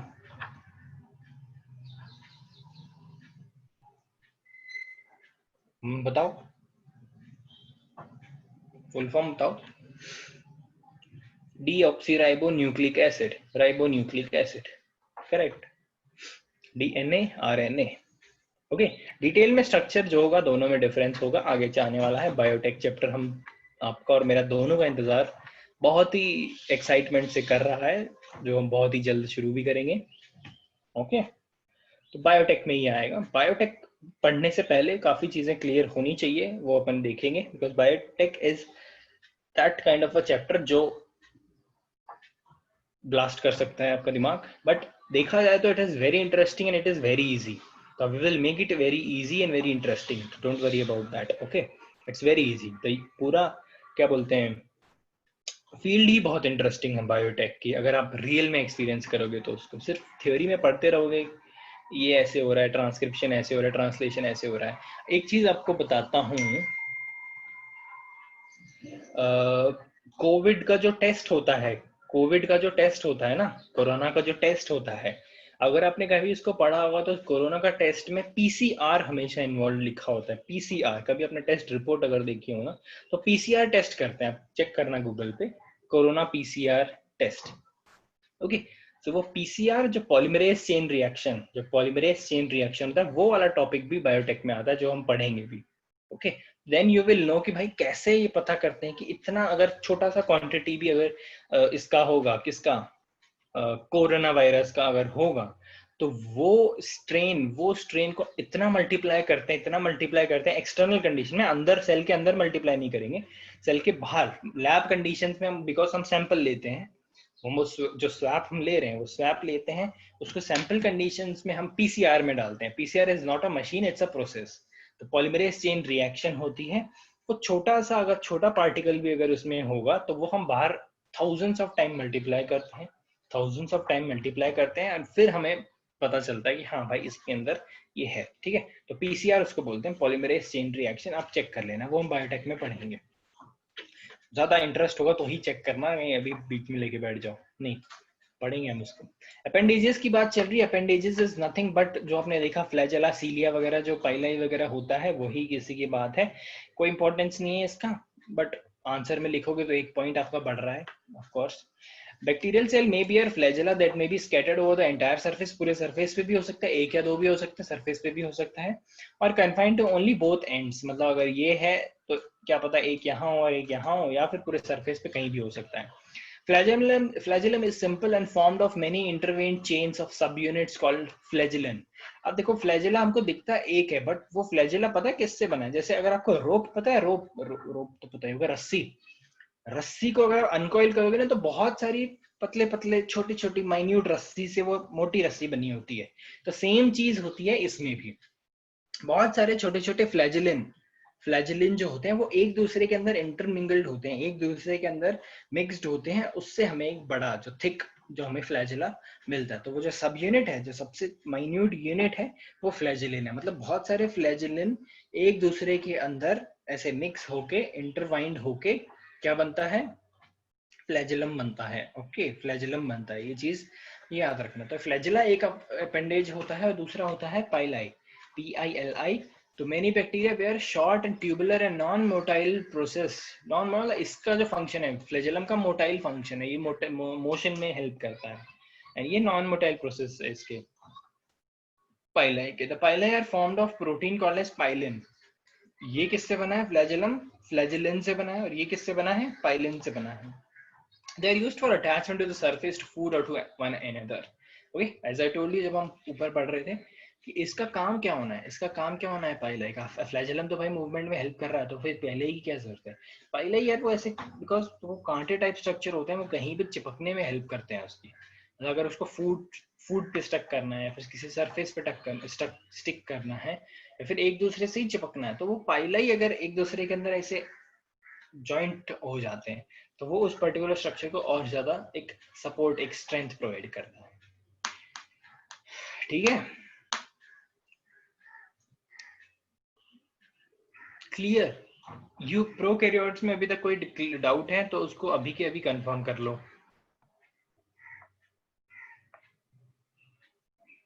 प्रोकैरियोट्स में ऐसा कुछ है जो नहीं समझ में आया? वैसे इसमें इतना कोई हार्ड टॉपिक था नहीं कि भाई जो नहीं समझ में आए। बाकी यार जितना डिटेल में आप जाना चाहो ना, तो इसकी प्रोकैरियोट्स की डिटेल में अगर आप जाओ ना, तो आपको कम से कम 1000 से 2000 पेजेस की बुक भी प्रोकैरियोट्स पे मिल जाएगी। बट उतना डिटेल अभी के लेवल के लिए आपको जरूरत है नहीं। जितना पढ़ते हो इसके अलावा मैं बोल रहा हूँ, जो अब सिर्फ मेरे नोट्स पे निर्भर मत रहना, इसके अलावा एक्स्ट्रा चीजें भी पढ़ो। एक्स्ट्रा चीजें पढ़ते हो, उसमें कोई डाउट मिलता है then you can definitely ask, because हम इतना डिटेल में अगर हम क्लास लेने लग जाएंगे ना, तो फिर वो चीज बहुत वो हो जाएगी। हम definitely we are way deeper than your NCERTs. NCERTs are very superficial, देखा जाए तो क्वेश्चंस एनसीईआरटी से ही आने हैं, बट हम एनसीईआरटी से काफी डिटेल में हम घुस रहे हैं। ठीक है, एनसीईआरटी में आप एक बार अगर आपको ज्यादा एक्साइटमेंट है ये चेक करने की, सेकेंडरी ग्रोथ जाके चेक करना एनसीईआरटी में। इट्स हार्डली 1 पैराग्राफ और 2 paragraph, secondary growth is over. Okay, but हमने कितना डिटेल में देखा है डायग्राम्स वगैरह के साथ, वो चीज देखना। तो हम डेफिनेटली यार एनसीईआरटी से we are definitely very deep, but देखा जाए जो क्वेश्चंस वगैरह आ रहे हैं तो वो इससे भी डिटेल में आ सकते हैं क्वेश्चंस। इससे भी डिटेल में मतलब फिर you know the basic concept, if you know the basic concept then definitely you can crack the question. ये चीज आपकी कल वाले एग्जाम में टेस्ट होगी। ये जो चीज मैं आपको बता रहा हूँ ना, कि अगर आपको टॉपिक पता है ना, टॉपिक पता है, फ्लैजेलम पता है आपको, या फिर यू नो प्रोकैरियोट्स, तो उस प्रोकैरियोट्स से उसके जो टफ वाले क्वेश्चंस है वो कैसे बनाने हैं, वो आपको कल के टेस्ट में वो जो है वो आपका चेक होने वाला है। कल जो आपका एमसीक्यू टेस्ट होना है ना संडे को, उसमें ऐसे कुछ क्वेश्चंस हैं जिसने लेक्चर अच्छे से ध्यान लगा के किया होगा और थोड़ा माइंड लगा के अगर वो रिलेट करें, मतलब सी देखो, एक जो टेक्टिक्स अगर मैं आपको बताऊं ना कैसे हम एमसीक्यू करते हैं, ठीक है, जो मैं अभी जैसे एग्जाम्स के लिए प्रिपेयर कर रहा हूँ, तो we have been told a technique जिसको हम बोलते हैं elimination technique. May be you guys know also, you guys know elimination technique of MCQ? पता होगा यार, बहुत ही बेसिक चीज है। पता है सबको? साहिल को पता है, और किसी को पता है? सबको ठीक है। तो सब फिर भी अपन एक बार देख लेते हैं इसको। तो क्या होता है इसमें एलिमिनेशन टेक्निक में, इफ वी हैव 4 और 5 ऑप्शन, ठीक है, no doubt, and we don't know the question, but sometime ऐसा होता है ना कि हाँ हमें इतना पता होता है कि अरे डेफिनेटली ए बी या सी में से कुछ भी सही हो सकता है, बट ये हमें जरूर पता है कि भाई डी तो गलत है, डी तो गलत है, ये बहुत पता चल गया हमें। तो आप थोड़ा सा और दिमाग लगाओ, मे बी आगे पीछे के क्वेश्चंस और करो तो अचानक से क्लिक करेगा यार हाँ ए और सी भी गलत है। तो फिर डेफिनेटली अगर आपने 3 क्वेश्चंस एलिमिनेट कर दिए, मान लो चलो आपने 2 भी एलिमिनेट कर दिए, ओके, 4 में से आपने 2 भी एलिमिनेट कर दिए, तो you have two remaining, that means clear 50% chances कि आपका आंसर करेक्ट हो सकता है। 50% तो चांसेस है ही है, एंड उसमें फिर you can go with your gut feeling, या फिर अगर पढ़ा होगा तो यार फिर तो तुक्का मारने की जरूरत ही नहीं है। But 50% chances is anyway better than 25% chances, right? तो ये यूज करते हैं हम एलिमिनेशन टेक्निक। ये चीज जो एलिमिनेशन टेक्निक है कल के एग्जाम में आपके चेक टेस्ट होगी। ओके, आई होप कल पेपर दे रहे हैं सब। कल कौन कौन पेपर दे रहा है? बिल्कुल हार्ड नहीं है, इसीलिए तो बोल रहा हूँ बिल्कुल हार्ड नहीं है, बहुत इजी टेस्ट है, बहुत इजी टेस्ट है। अगर किसी ने ये जो चैप्टर अपना एनाटॉमी वाला सबसे बेस्ट अगर किसी ने पढ़ा है ना, और वो अगर मतलब पूरे अटेंड किया है क्लास में, आई एम नॉट सेइंग, मैं मेरा एक काम करो कि पढ़ोगे टेस्ट के लिए, पढ़ते हो कि नहीं पढ़ते हो, तो मुझे ये बताओ टेस्ट के लिए आप कभी ऐसा होता है कि हाँ कल टेस्ट है तो we will sit and we will study, ऐसा होता है? ऑनेस्टली बताओ, मैं अभी ऑनेस्टली बताओ, may be maths and all के लिए you might be studying, but for bio do you do? Bio के लिए ऐसा करते हो? Let me no.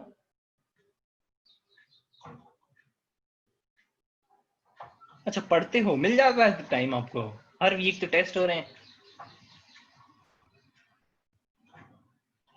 वो हो रहे हैं चेक यार, उसका क्यों एक्साइटमेंट है? कितने लोगों ने दिए? 5-6 लोगों ने पेपर दिया, वो सब तो दे ही नहीं रहे हो।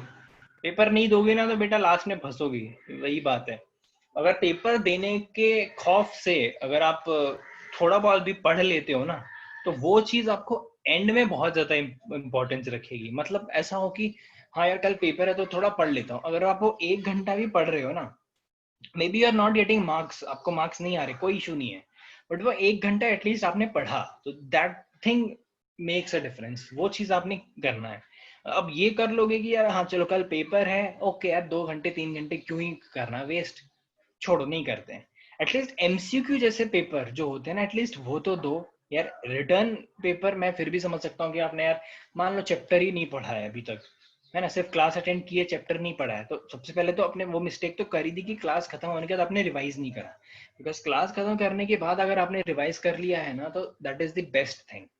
विद इन 1 डे अगर आप रिवाइज कर ले तो that is the best thing, है ना। अगर आपने वो कर लिया है तो आपको यार पेपर से पहले भी उसको रीड करने की जरूरत नहीं है। आपके पास ये जो मेरी पीपीटी रहती है, पीपीटी की just go through once, I am telling you, इतना ज्यादा उसका इफेक्ट पड़ेगा। और ये चीज आप कल टेस्ट कर लो, ठीक है, मेरे पे से ब्लाइंड भरोसा मत करो, ये चीज आप कल टेस्ट करो। तो आई वांट कि कल सब पेपर दो, जो ये एमसीक्यू है, जिन्होंने अटेंड नहीं करा है ना class, I am telling you, अगर आपने वीडियो देख ली है तो प्लीज अटेंड करो, नहीं भी देखिए ना तो फिर भी प्लीज अटेंड करो, अटेंड करो, बस मेन इश्यू वो है।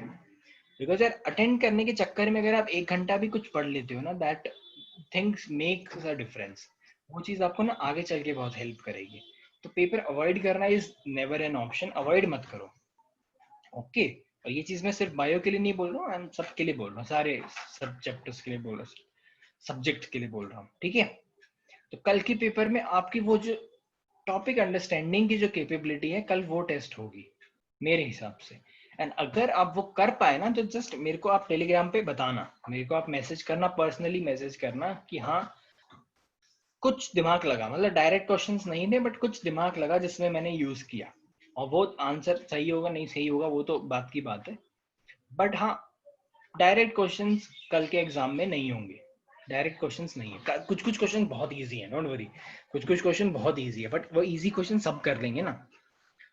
इजी क्वेश्चंस नीट में सब कर लेते हैं, तो हु आर द वंस जो क्लियर करते हैं नीट, दो आर द वन जो हार्ड क्वेश्चंस टैकल कर पाते हैं। इजी क्वेश्चन तो सब कर लोगे यार। अभी 15 मार्क्स का क्वेश्चन है, अगर इस किसी को 12 आते हैं ना, that is not a big deal, but अगर किसी को 15 आते हैं that is a big deal, किसी को 14 आते हैं तो that is a big deal. Okay, that we will see tomorrow, कल देखेंगे किसको कितना आता है। बाकी पेपर बहुत इजी है, आई विल रिकमेंड कि सब दो। 15 questions, 15 only 15 only 15 questions from anatomy of flowering plants. Okay, it's very easy, कल पक्का दो और मुझे बताओ कैसा लगा। अगर किसी ने रिवाइज नहीं किया है ना तो वो तो छोड़ ही दे, वो तो क्या ही पढ़ेगा, मुझे लग रहा है इसके बाद तुम्हारी फिर कोई क्लास होगी, फिर शाम में बिजी हो जाओगे, कल फिर पेपर देना ही होता है। सुबह जितना पढ़ोगे उतना पढ़ लेना, कल वैसे भी PCMB है, बाप रे। आधो की सांस तो यूं ही अटक गई होगी कि PCMB का टेस्ट है, बाप रे अब क्या करें। PCMB का टेस्ट है भाई, P पढ़ लेना और C पढ़ लेना और M पढ़ लेना, B छोड़ो, B को छोड़ दो। अगर क्लास अटेंड करिए तो B को छोड़ दो, आई एम टेलिंग यू, मेरे पे भरोसा रखो। अगर आपने एनाटॉमी की सारी क्लास अटेंड कर रही है तो कल B मत पढ़ो, बस जाके ऐसा आंख बंद करके बैठो पेपर में और जो क्वेश्चंस दिखता है वो करो। अच्छा तो मार्क्स भी पूछ ले। 30 मार्क्स का है क्या, मुझे नहीं पता कितने मार्क्स का है वो, तुम जानो। कितने मार्क्स का नहीं, मुझसे बोला गया 15 क्वेश्चंस तो मैंने दे दिए, ठीक है। चलो स्टार्ट करते हैं ये वाला अपना यूकैरियोट पे मैक्सिमम क्वेश्चंस यूकैरियोट्स पे आने में। नेगेटिव मार्किंग यार मैं चेक नहीं करता हूँ ये पेपर्स तो, बिकॉज हम तो आंसर्स ऑलरेडी दे देते हैं। किसी ने पहले पेपर दिया है तो नेगेटिव मार्किंग होती है क्या? आई डोंट थिंक होती होगी। नेगेटिव मार्किंग क्यों रखनी है? होती है? किसी को पता है? यस और नो? होती है क्या? ओ -0.5, तो यस महक, नेगेटिव मार्किंग होती है। एंड हाँ, आप लोग महक एंड प्रत्यूष, आप लोग प्रीवियस लेक्चर्स देख रहे हो कि नहीं देख रहे हो, ये मुझे क्लियर करो कि आप लोग देख रहे हो। अगर अभी से चलोगे मतलब यार, हमने कम से कम 6 चैप्टर खत्म कर चुके हैं, 5 या 6 जो भी है स्टार्टिंग। एंड मैं बता रहा हूँ ये करो, एक काम करो, अगर उसी टाइम कोई डाउट आता है तो डेफिनेटली मैसेज करो, बट ठीक है, I am not always active there on Telegram, ठीक है। ओके, सो क्या करो, लिख के रख लो, वो डाउट लिख के रख लो, एक मेरे को मैसेज कर दो, और फिर मैं जब भी फ्री होऊंगा तो may be we can work it on a call, हम कॉल पे खत्म करेंगे वो सारे डाउट। या फिर हम क्या करेंगे, मैं जो भी मेरा कोई एक्सप्लेनेशन होगा I will write it in a answer form, एक आंसर फॉर्म मतलब I will write a message and tell you. अगर कुछ ऐसा डाउट लगा मुझे कि हाँ I can not explain in writing, तो we can have it on a call, एक नॉर्मल टाइम लेंगे, 15 से 20 मिनट लगेगा, कॉल पे सारे डाउट्स क्लियर कर लेंगे। ओके, तो महक एंड प्रत्यूष ये काम आपको करना चाहिए, नहीं तो कॉफी लैग करोगे, बिकॉज जो भी चैप्टर है काफी इंपॉर्टेंट है, ठीक है।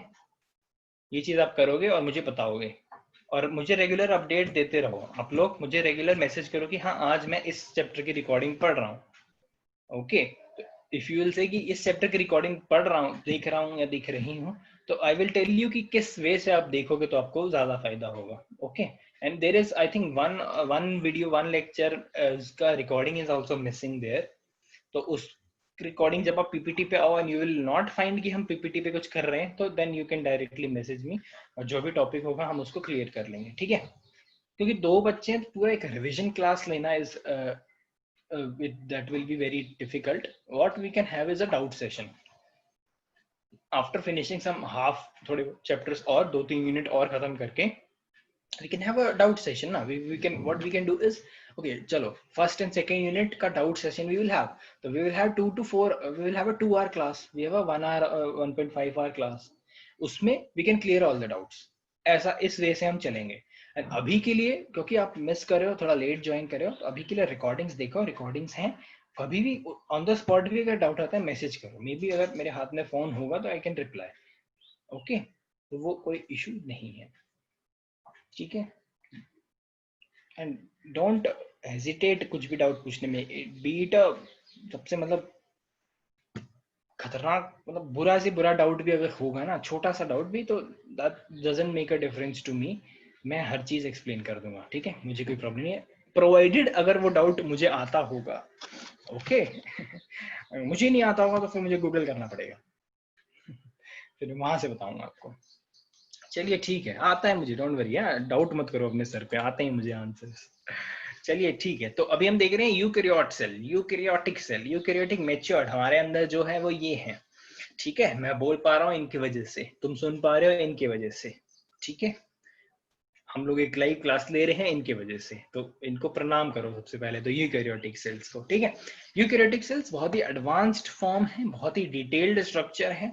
ये सारा स्ट्रक्चर हम तब पढ़ पाए जब हमारा इलेक्ट्रॉनिक माइक्रोस्कोप आया, इलेक्ट्रॉन माइक्रोस्कोप उसको बोलते हैं, नॉट द जो that microscope that you have in your bio labs, 10x का आई पीस है, नीचे से घुमाओ एंड वो कांच चेंज करो, not not that, that is the very basic one, वो डिटेल्ड सेल स्ट्रक्चर नहीं बता सकता। इसके लिए we require a special type of microscope which is called as electron microscope. वो क्या करता है, इलेक्ट्रॉन्स फेंकता है, इस पे इलेक्ट्रॉन्स फेंकता है और इसकी एक अच्छी सी इमेज हमें विजिबल होती है, that all everything is, that's a electronic microscope. Okay, electronic मतलब इलेक्ट्रॉन यूज होते हैं बट वो पावर यूज करता है, लाइट भी जलती है उसमें, ठीक है। दैट वेरी एक्सपेंसिव, स्कूल वाले नहीं लाएंगे, उनको पता है बच्चे तोड़ देंगे, ठीक है। उस माइक्रोस्कोप से ये सारी स्टडी पॉसिबल हो पाई है, इलेक्ट्रॉन माइक्रोस्कोप, इलेक्ट्रिक मत बोल देना, इलेक्ट्रॉन माइक्रोस्कोप, इलेक्ट्रॉन्स यूज होते हैं केमिस्ट्री में, आपके जो इलेक्ट्रॉन्स होते हैं ना, वो वाले इलेक्ट्रॉन्स यूज होते हैं। इलेक्ट्रॉन्स को ऐसे ब्लास्ट करते हैं डायरेक्टली किसी भी चीज पे, फिर वो एक स्ट्रक्चर विजिबल करवा पाता है। डिटेल वगैरह में नहीं जाना चाहिए क्योंकि मतलब नहीं है, हमें थोड़ी करना है। तो यूकैरियोटिक सेल देखो क्या है, essentially it's a double membrane और two envelope system. Primary membrane कौन सी भाई, प्राइमरी मेम्ब्रेन जो बाहर की तरफ है, and secondary membrane envelope the nucleus. Primary envelope मतलब जो बाहर एनवेलप कर रही है, दैट इंक्लूड्स अपना कौन भाई, प्लाज्मा मेम्ब्रेन होगा, सेल वॉल होगा, ठीक है, सेल वॉल नहीं है तो सिर्फ प्लाज्मा मेम्ब्रेन होगा, तो that is the primary membrane. Secondary membrane कौन है भैया अपना, सेकेंडरी मेम्ब्रेन हमारे न्यूक्लियर चाचा, न्यूक्लियर मेम्ब्रेन जो है, तो न्यूक्लियस जो होगा, न्यूक्लियर मेम्ब्रेन जो होगी वो है हमारी सेकेंडरी मेम्ब्रेन। तो दो मेम्ब्रेन इसमें होती है, वहां पर एक ही मेम्ब्रेन थी, ओके, आउटर मेम्ब्रेन थी सिर्फ। यहाँ पे हमें दो टाइप के मेम्ब्रेन मिलती है।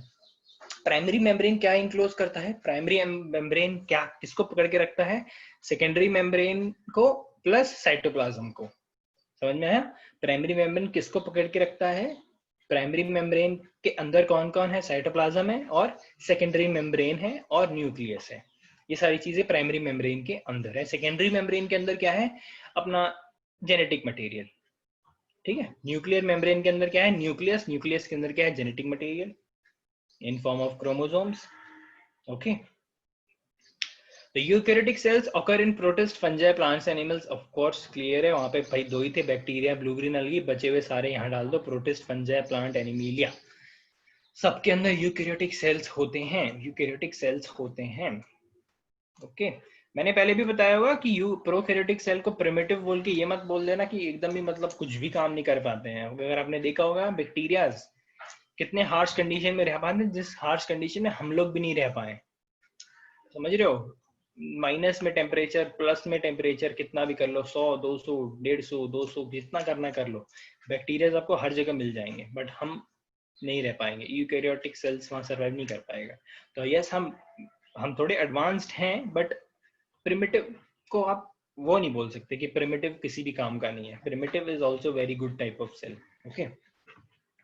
शेप वगैरह देख लेते हैं, साइज एंड शेप, नथिंग, ये तो याद ही रखना पड़ेगा, इसमें कोई वो डाउट नहीं है, चीजें याद रखनी पड़ेगी, कुछ चीजें कंसेप्ट में क्लियर हो जाएगी और कुछ चीजों को रट्टा मारना ही पड़ेगा, बिकॉज बायो लिया है आपने, है ना, हर चीज समझ में नहीं आएगी, जो चीज समझ में नहीं आएगी उसको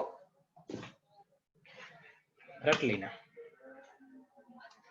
तो cell vary greatly in size, most of the cells are microscopic, as I have told you, microscopic होता है, इलेक्ट्रॉन माइक्रोस्कोप में इसमें यूज करते हैं। Eukaryotic cells usually range from ये क्या है, it is 1 to 100 micrometre.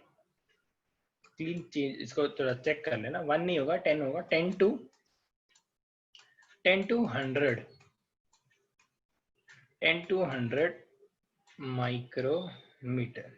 Micrometre is 1 mm, 1 mm का 1000th part is micrometre, okay. They may be spherical, oval, disc shape, cuboidal, columnar, polygonal. देखो भाई क्यूबॉइडल कॉलमिनर हमने देखा एपिडर्मिस में होता है, क्यूबॉइडल तो क्यूब लाइक तो सारे ही होते हैं, कोई भी पकड़ लो, पॉलीगोनल पकड़ लो, कॉर्टेक्स के पकड़ लो, अपने बॉडी में पकड़ लो, इरेगुलर शेप भी होते हैं, वो स्टार शेप हमने एक दो देखे थे, वो सारे ही है। तो शेप वेप में मत जाओ, शेप वेप तो बहुत ही बेसिक है, इसमें कोई वो नहीं होना चाहिए, कंफ्यूजन नहीं होना चाहिए, बहुत ही वैरायटी ऑफ शेप में हमें मिलते हैं। अब हम देखेंगे detailed structure. We will start from cell membranes, we will start from cell membrane and again we will move to the cytoplasmic organelles, जो cytoplasm में जो भी organelles हैं हम उनको भी देखेंगे। ओके, फिर this is the mostly the last topic for this chapter.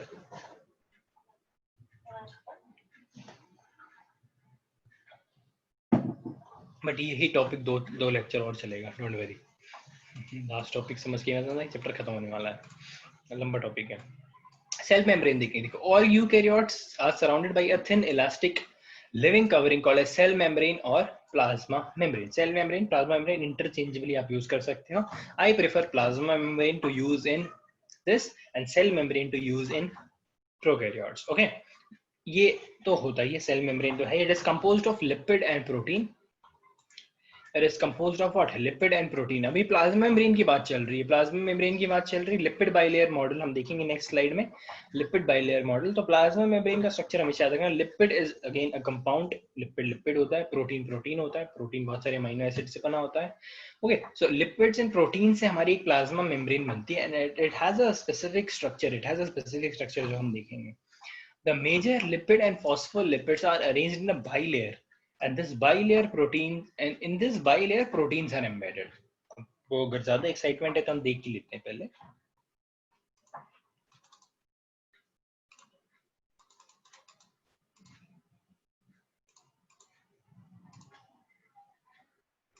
Diagram बहुत ही एचडी क्वालिटी, कुछ भी दिखाई नहीं दे रहा है एक्सेप्ट लिखे हुए नाम। देखो इसमें क्या होता है, ये जो येलो येलो कलर की दो लेयर दिख रही है, एक तो ऊपर दिख रही है आपको और एक नीचे दिख रही है। तो ये ऊपर नीचे की जो दोनों लेयर है, ये लिपिड की लेयर है, लिपिड बाई लेयर हम इसको बोल रहे हैं। क्या बोल रहे हैं? लिपिड की बाई लेयर, लिपिड की दो लेयर, तो एक ऊपर वाली लेयर और एक नीचे वाली layer. Okay, outer layer external environment में रहेगी, ब्लड स्ट्रीम से वगैरह कांटेक्ट में रहेगी, एक्सटर्नल वाली।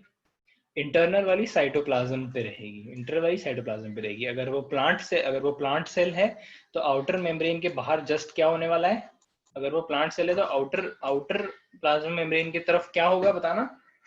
अगर वो प्लाज्मा मेम्ब्रेन है, अगर वो प्लांट सेल है तो आउटर साइड पे क्या होगा, प्लाज्मा मेम्ब्रेन के बाहर। करेक्ट, अगर वो प्लांट सेल है तो आउटर साइड पे सेल वॉल का होना बहुत जरूरी है, सेल वॉल होगी। बट अगर एनिमल सेल है तो उसकी भी जरूरत नहीं है। ठीक है, अंदर वाला जो साइड जो होगा, inner plasma membrane is directly in contact with what, cytoplasm, and the outer membrane is directly in contact with definitely may be the blood streams, और if it is a plant cell then it is connected with cell wall, and cell wall then again connected to the blood stream. Okay, तो देखो lipid की bilayer है, दो layer lipid bilayer है। As I have told you, this is the layer, plasma membrane is the layer which decides the permeability. Okay, तो इसकी जो plasma membrane है सेमी परमिएबल होती है, मतलब ये काफी चीजें रोक देगी अंदर जाने से और कुछ चीजें जाने देगी। ओके, अब उसमें भी चीज ऐसी होती है, there are 2-3 types of transport, one is called as passive transport and one is active transport. ये दो चीज अगर हम देखें तो एक्टिव पैसिव ट्रांसपोर्ट होती है जिसमें एनर्जी की रिक्वायरमेंट नहीं होती है। अगर देखो मान लो कोई चीज आई, एक परमिएबिलिटी पहले देखो, एक होता है कंप्लीटली परमिएबिलिटी, एक होता है सेलेक्टिवली परमिएबिलिटी। अगर कोई चीज कंप्लीटली परमिएबल है, कोई चीज कंप्लीटली परमिएबल है मतलब वो किसी भी चीज को नहीं रोकेगी अपने अपने अंदर से पास थ्रू होने में। और कुछ होता है सेलेक्टिवली परमिएबल, मतलब भाई वो कुछ कुछ चीजों को ही रोकेगी अंदर जाने से, कुछ चीजों को जाने देगी अंदर, हर चीज को नहीं जाने देगी, कुछ को रोक लेगी, कुछ को जाने देगी। That is selective permeability.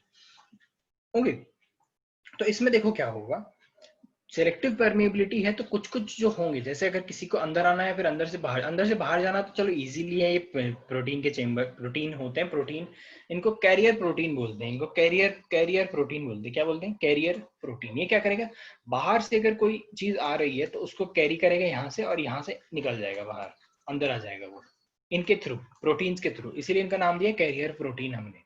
Okay, इसीलिए इनका नाम है क्या, कैरियर प्रोटीन। ओके, तो इसमें क्या होगा, अगर कोई भी चीज बाहर से आ रही है और वो डायरेक्टली इजीली परमिएबल नहीं है, मतलब वो इस बिना प्रोटीन्स के वो नहीं जा पा रही है, तो वो यूज करेगी क्या, ट्रांसपोर्ट प्रोटीन। ओके, वो क्या यूज करेगी, ट्रांसपोर्ट प्रोटीन।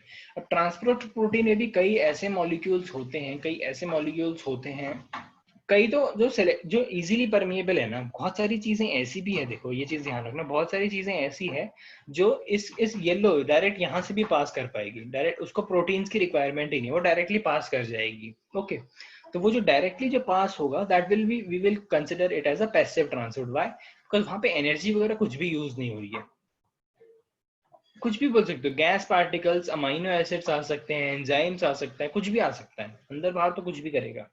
ओके, तो अगर देखो बाहर से कुछ चीज अंदर आ रही है, अगर वो इजीली परमिएबल है तो वो सीधी चली जाएगी, बट अगर वो चीज इजीली परमिएबल नहीं है, मतलब ये जो येलो लेयर है, लिपिड लेयर, उसको परमिए अंदर जाने नहीं दे रही है, तब उसको क्या यूज करना पड़ेगा, उसको ट्रांसपोर्ट प्रोटीन यूज करना पड़ेगा। और जब वो ट्रांसपोर्ट प्रोटीन यूज करेगा तो उसको एनर्जी की रिक्वायरमेंट होगी, उसको एनर्जी यूज करनी पड़ेगी। तो वो क्या करेगा, एनर्जी कंज्यूम करेगा। अगर एनर्जी किसी भी प्रोसेस में यूज हो जाती है तो हम उसको एक्टिव ट्रांसपोर्ट बोल देते हैं, कि एनर्जी यूज करके ये पर्टिकुलर मॉलिक्यूल प्रोटीन के थ्रू होते हुए बाहर निकल गया, प्रोटीन के थ्रू होते हुए बाहर निकल गया। समझ में आई बात क्या हो रहा है? एनर्जी यूज करी उसने, एनर्जी यूज करी। देखो नॉर्मली तो वो इजीली पेनिट्रेट कर जाएगा, कोई अगर ऐसा मॉलिक्यूल है, जो इजीली परमिएबल है, वो तो इजीली अपने आप चला जाएगा। कुछ ऐसे मॉलिक्यूल्स होंगे जिसको जो लिपिड की लेयर है वो भाई नहीं जाने दे रही, वो उसके लिए परमिएबल नहीं है, तो अभी उस पर्टिकुलर को अंदर जाने के लिए क्या यूज करना पड़ेगा, ट्रांसपोर्ट प्रोटीन यूज करना पड़ेगा। और जब वो ट्रांसपोर्ट प्रोटीन यूज करेगा तो उस पर्टिकुलर प्रोसेस को हम बोल देंगे this is an active process. Why active? Because इस प्रोसेस में भाई तेरे को एनर्जी लगानी पड़ेगी, तेरे को एटीपी यूज करना पड़ेगा। ठीक है, अगर एनर्जी यूज हो जाती है that is an active transport, that is an active mode of transport. And अगर एनर्जी यूज नहीं हो रही that is a passive transport, passive mode of transport. Okay, I hope this is clear. वापस चलते हैं पीछे। तो लिपिड की बाय लेयर देख ली हमने, 2 लेयर लिपिड की होनी है, उसके ऊपर हमारे भाई प्रोटीन जैसे एम्बेडेड होंगे। प्रोटीन भी 2 टाइप के होते हैं, पेरिफेरल और इंटीग्रेटेड, ऐसा कुछ होता है, वो हम देखेंगे। इंटीग्रल ये रहे यहाँ पे लिखा हुआ।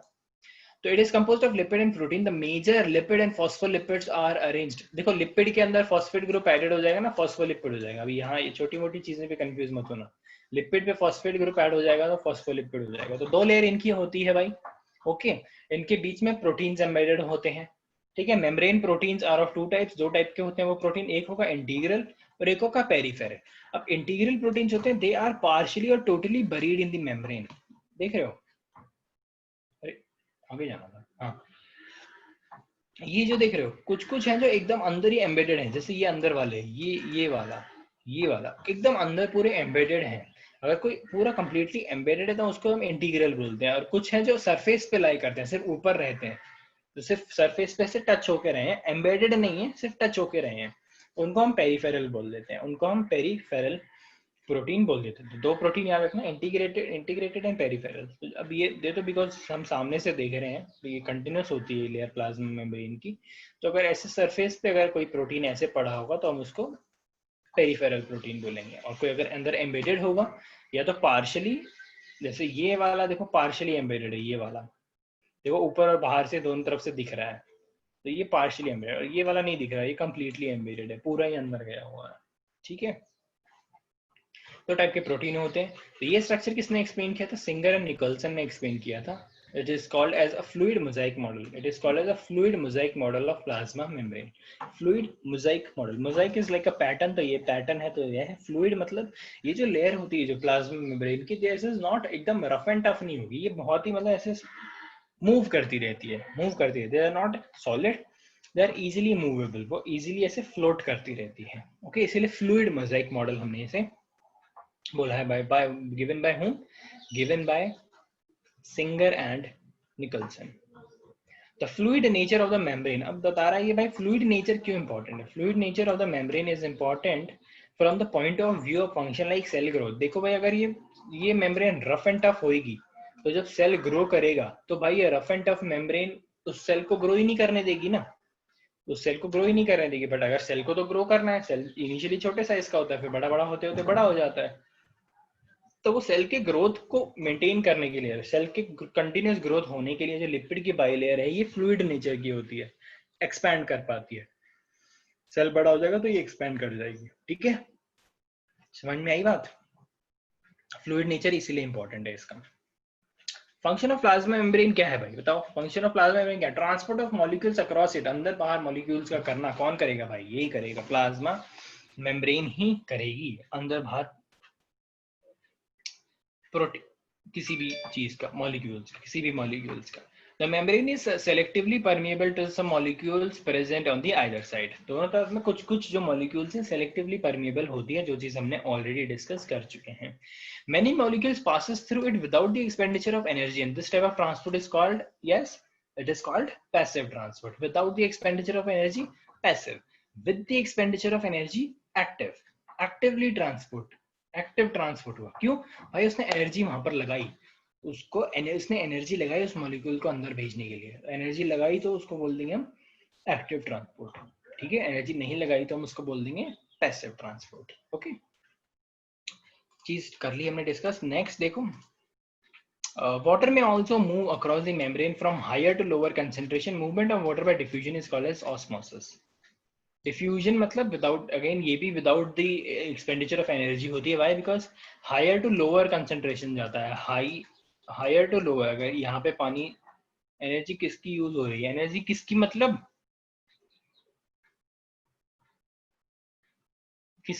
किसकी? सेल की एनर्जी मतलब भाई वो एटीपी घूमते रहते हैं, एटीपी का यूज करेगा। एटीपी यूं घूमते रहते हैं, फिरते रहते हैं आराम से। वो एटीपी बनते हैं कहीं पे, कहाँ बनते हैं? माइटोकॉन्ड्रिया में बनते रहते हैं, और वही कंज्यूम भी होते रहते हैं। वो ऐसे किसी के हैं नहीं, बस वो एटीपी यूज होगा, इतना इतना याद रखो। ओके, वो एटीपी तो बनते रहते हैं, कंज्यूम होते रहते हैं, उनका क्या है?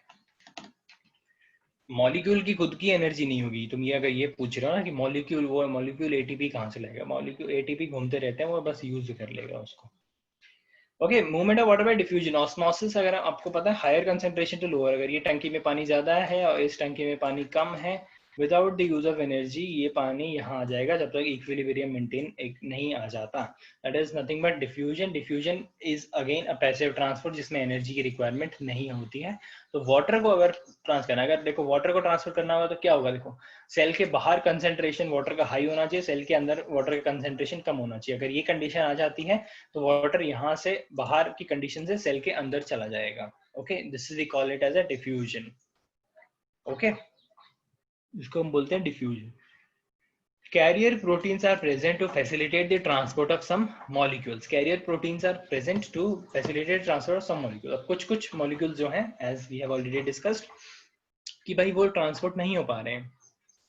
कुछ कुछ मॉलिक्यूल्स ऐसे हैं जो ट्रांसपोर्ट नहीं हो पा रहे हैं, तो उनको क्या यूज करना पड़ेगा? कैरियर प्रोटीन्स, या फिर we call it transport proteins. उन्हें वो ट्रांसपोर्ट प्रोटीन्स यूज करने पड़ेंगे, क्या करने के लिए? अंदर से बाहर जाने के लिए, फिर बाहर से अंदर आने के लिए। ठीक है, is it clear? The plasma membrane thing clear? Fluid mosaic model is clear? Active passive transport is clear?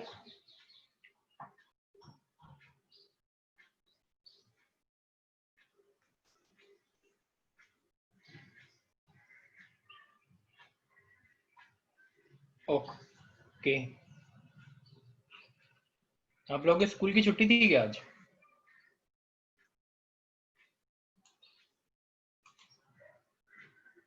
Good, बढ़िया यार।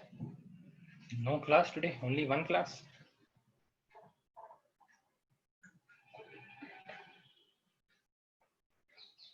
ओनली वन मतलब आगे मैथ्स वैथ्स की होगी है, वो मत समझना। मतलब फर्स्ट क्लास है आज की, ये बोलने का मतलब था मेरा।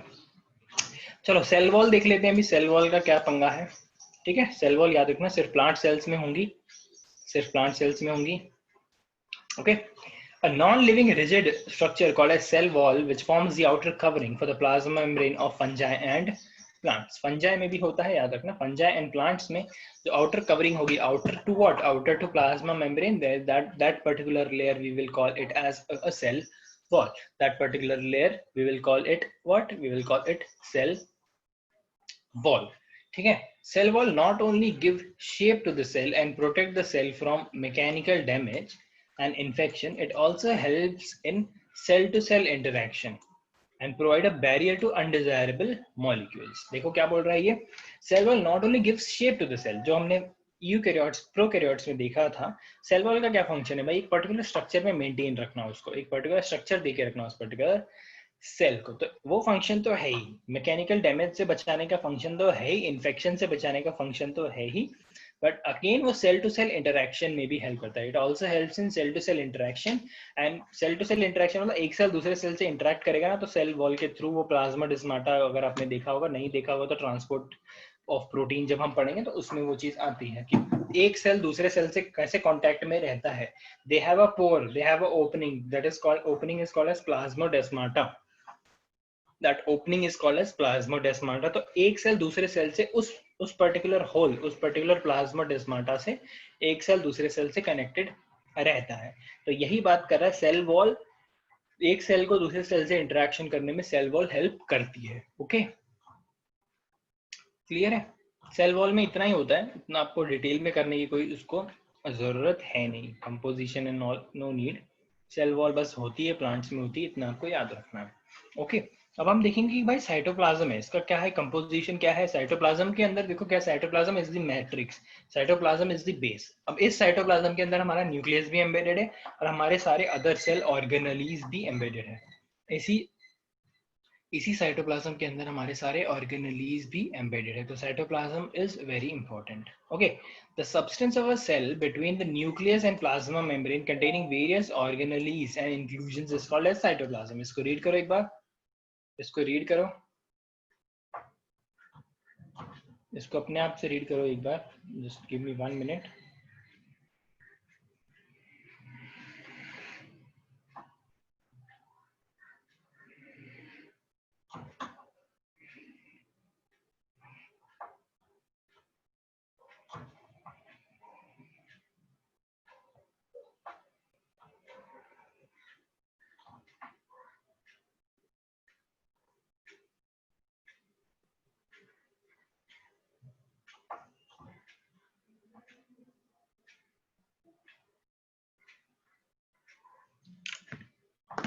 डन.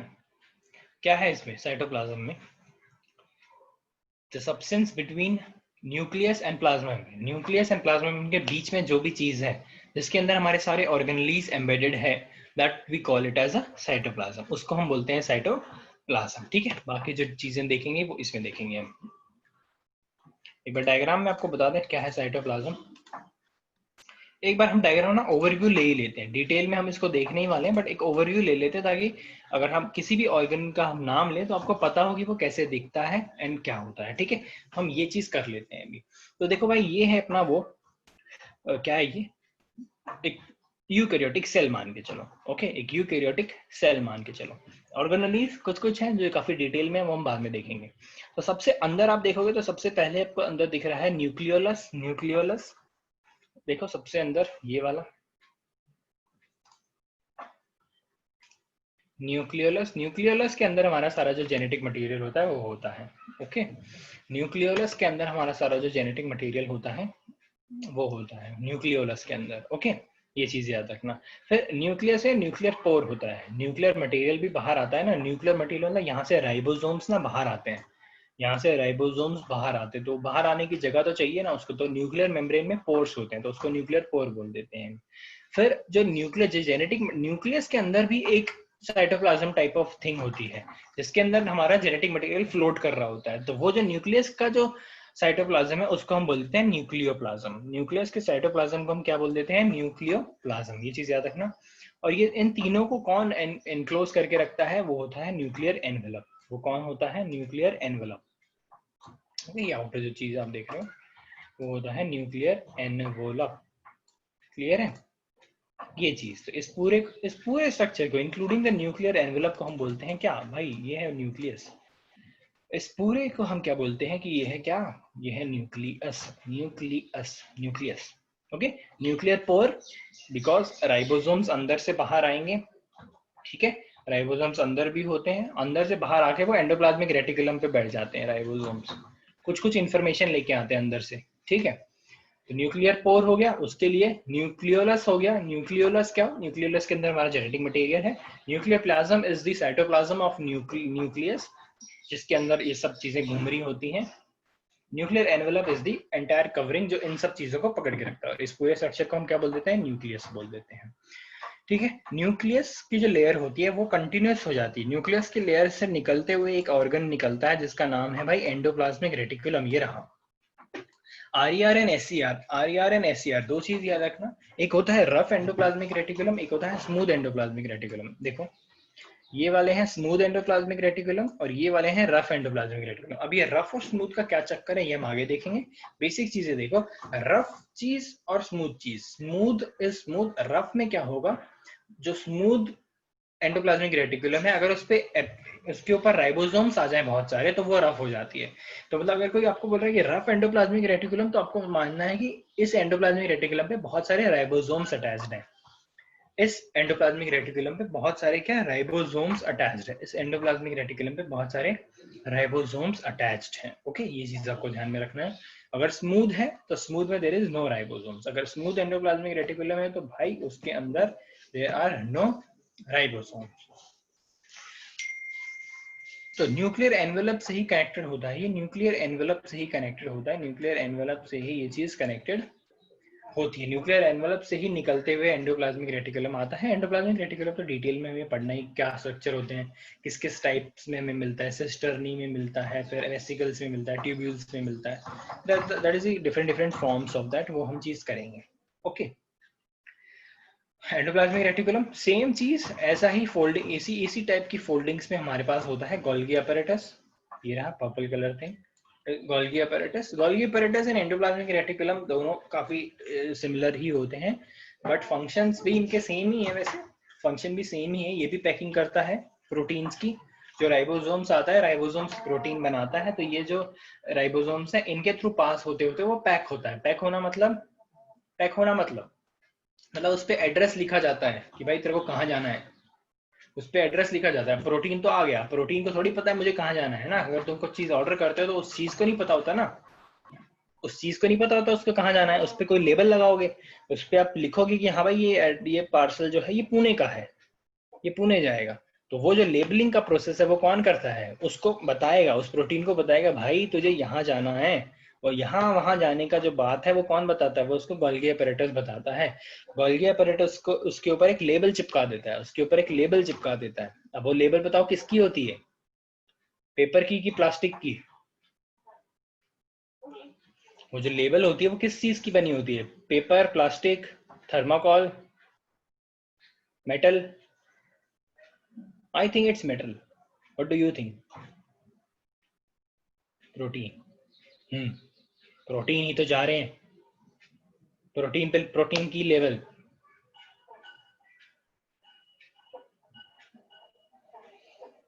कुछ नहीं, लेबल में कुछ नहीं होता है। कुछ कोई किसी में फॉस्फेट ग्रुप जोड़ देता है, किसी में हाइड्रोजन जोड़ देता है, किसी में कोई एक और एंजाइम जोड़ देता है, किसी में अमीनो एसिड जोड़ देता है, कुछ भी जोड़ देता है। वो कुछ भी एक पर्टिकुलर चीज जोड़ देता है। उस जोड़ने से पता चल जाता है कि हाँ भाई ये चीज इस पे जुड़ गई है, फिर वो चीज अपने आप ब्लड स्ट्रीम से निकलते हुए, देखो ये देखो, ये चीज ध्यान देना, न्यूक्लियस से चिपक के एंडोप्लाज्मिक रेटिकुलम है, न्यूक्लियस से चिपक के एंडोप्लाज्मिक रेटिकुलम है।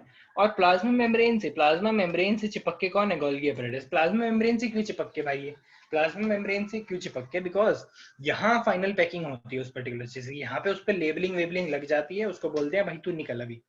बिकॉज उसको निकलना कहाँ से है भाई? ये उड़ के तो जाएगा नहीं, ये पास करना ही पड़ेगा इसको, इसलिए प्लाज्मा मेम्ब्रेन के पास होता है। समझ में आई? समझ में आई? एंडोप्लाज्मिक रेटिकुलम तो भाई उसको थोड़ी बहुत पैकिंग करेगा, उसकी रेगुलर प्रोटीन की ना थोड़ी बहुत पैकिंग करेगा। बाकी उस पर लेबलिंग वेबलिंग कौन लगाएगा? उस पर गोल्गी अपैरेटस लगाएगा। फिर गोल्गी अपैरेटस इसीलिए प्लाज्मा मेम्ब्रेन की तरफ है। गोल्गी अपैरेटस इसीलिए प्लाज्मा मेम्ब्रेन की तरफ है। ओके, समझ में आ गया?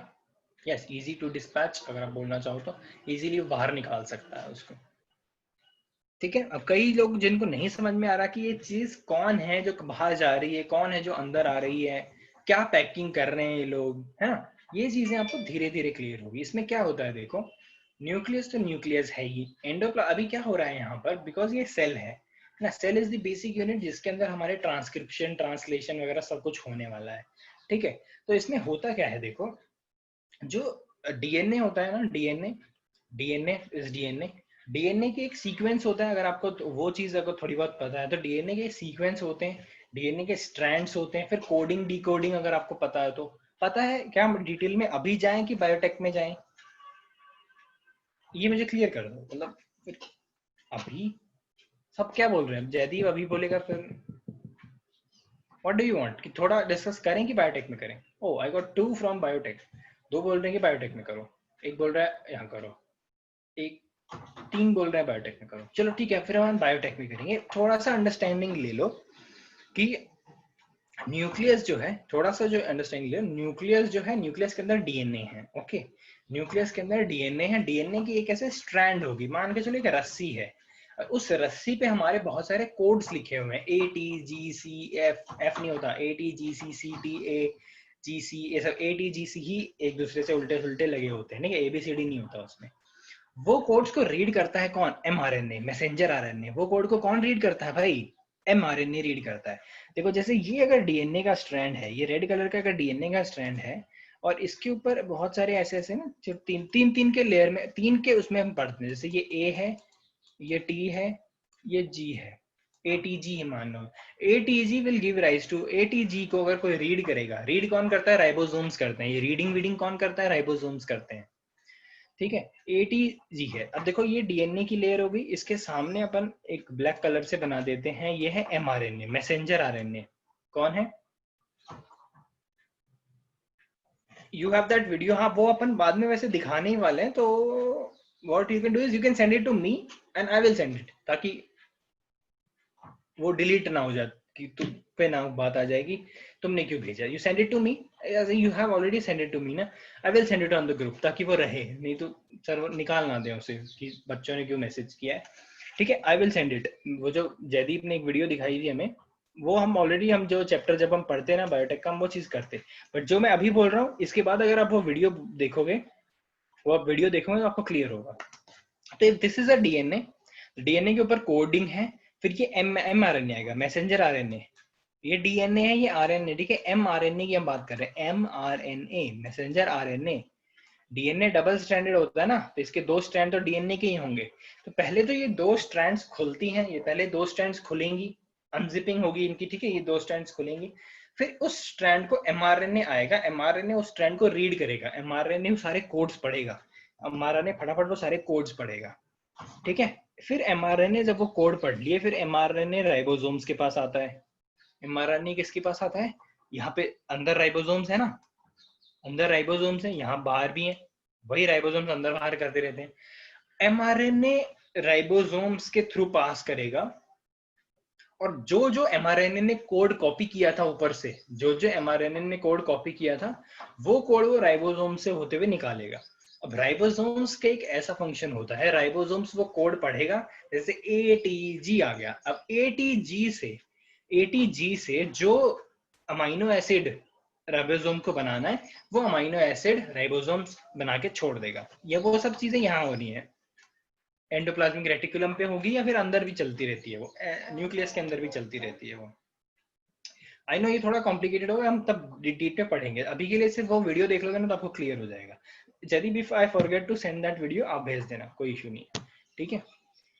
तो अब क्या हो रहा है, ये डीएनए के 2 स्ट्रैंड थे, पहले तो डीएनए के 2 स्ट्रैंड अनजिप हुए, खुले वो, फिर एमआरएनए आया, एमआरएनए ने वो डीएनए को रीड किया, फिर वो mRNA, because RNA single stranded है, वो आरएनए बाहर आया, इसके थ्रू बाहर आया, बाहर उसने देखा राइबोसोम्स पड़े, फिर वो राइबोसोम्स के थ्रू, राइबोसोम के 2 यूनिट होती है ऐसे बड़ी, राइबोसोम्स के थ्रू ऐसे पास करेगा, और उसके थ्रू निकल जाएगा, पीछे से निकल जाएगा, और पास होते होते राइबोसोम पड़ेगा, 3 कोड पड़ेगा, एटीसी, राइबोसोम क्या बोलेगा, ले भाई ये एंजाइम निकाल दे, मीथियोनाइन निकाल दे, ऐसे अलग अलग एंजाइम्स होते हैं।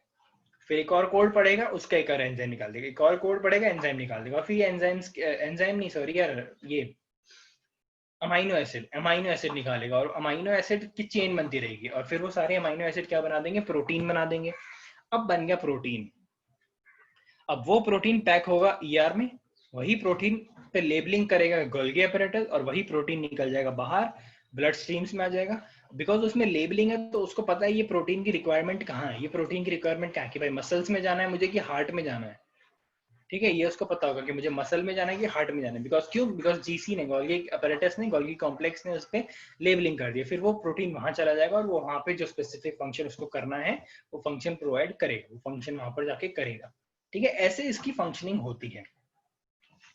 ठीक है, ऐसे इसकी फंक्शनिंग होती है। तो हम सिर्फ ओवरव्यू ले लेते हैं, पूरा सा ये पढ़ लेते हैं, फिर आज हम वहीं पे स्टॉप कर जाएंगे। एनिमल सेल है ये, इसको हम पूरा एक बार सिर्फ सारे ऑर्गेनेलिज देख लेते हैं कैसे कैसे दिखते हैं। एक बार थोड़ा मिटा देता हूँ, बहुत वो हो गया है यहाँ पे। ठीक है, हमने न्यूक्लियस पढ़ लिया, हमने ईआर एंडोप्लाज्मिक रेटिकुलम पढ़ लिया, जीसी गोल्गी कॉम्प्लेक्स पढ़ लिया। गोल्गी कॉम्प्लेक्स गोल्गी अपैरेटस भी बोलते हैं।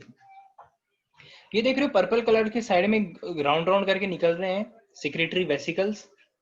सिक्रेटरी वेसिकल्स नथिंग बट यही जो गोल्गी अपैरेटस जैसे ऐसा है ना, जैसे ये गोल्गी अपैरेटस ऐसे लंबे लंबे है ना, ऐसे ऐसे लंबे लंबे आए हुए हैं। होता क्या है, यही गोल्गी अपैरेटस ना ऐसे चल के एक एंड में जाके एक वेसिकल टाइप बना लेगा, ऐसा हो गया वो।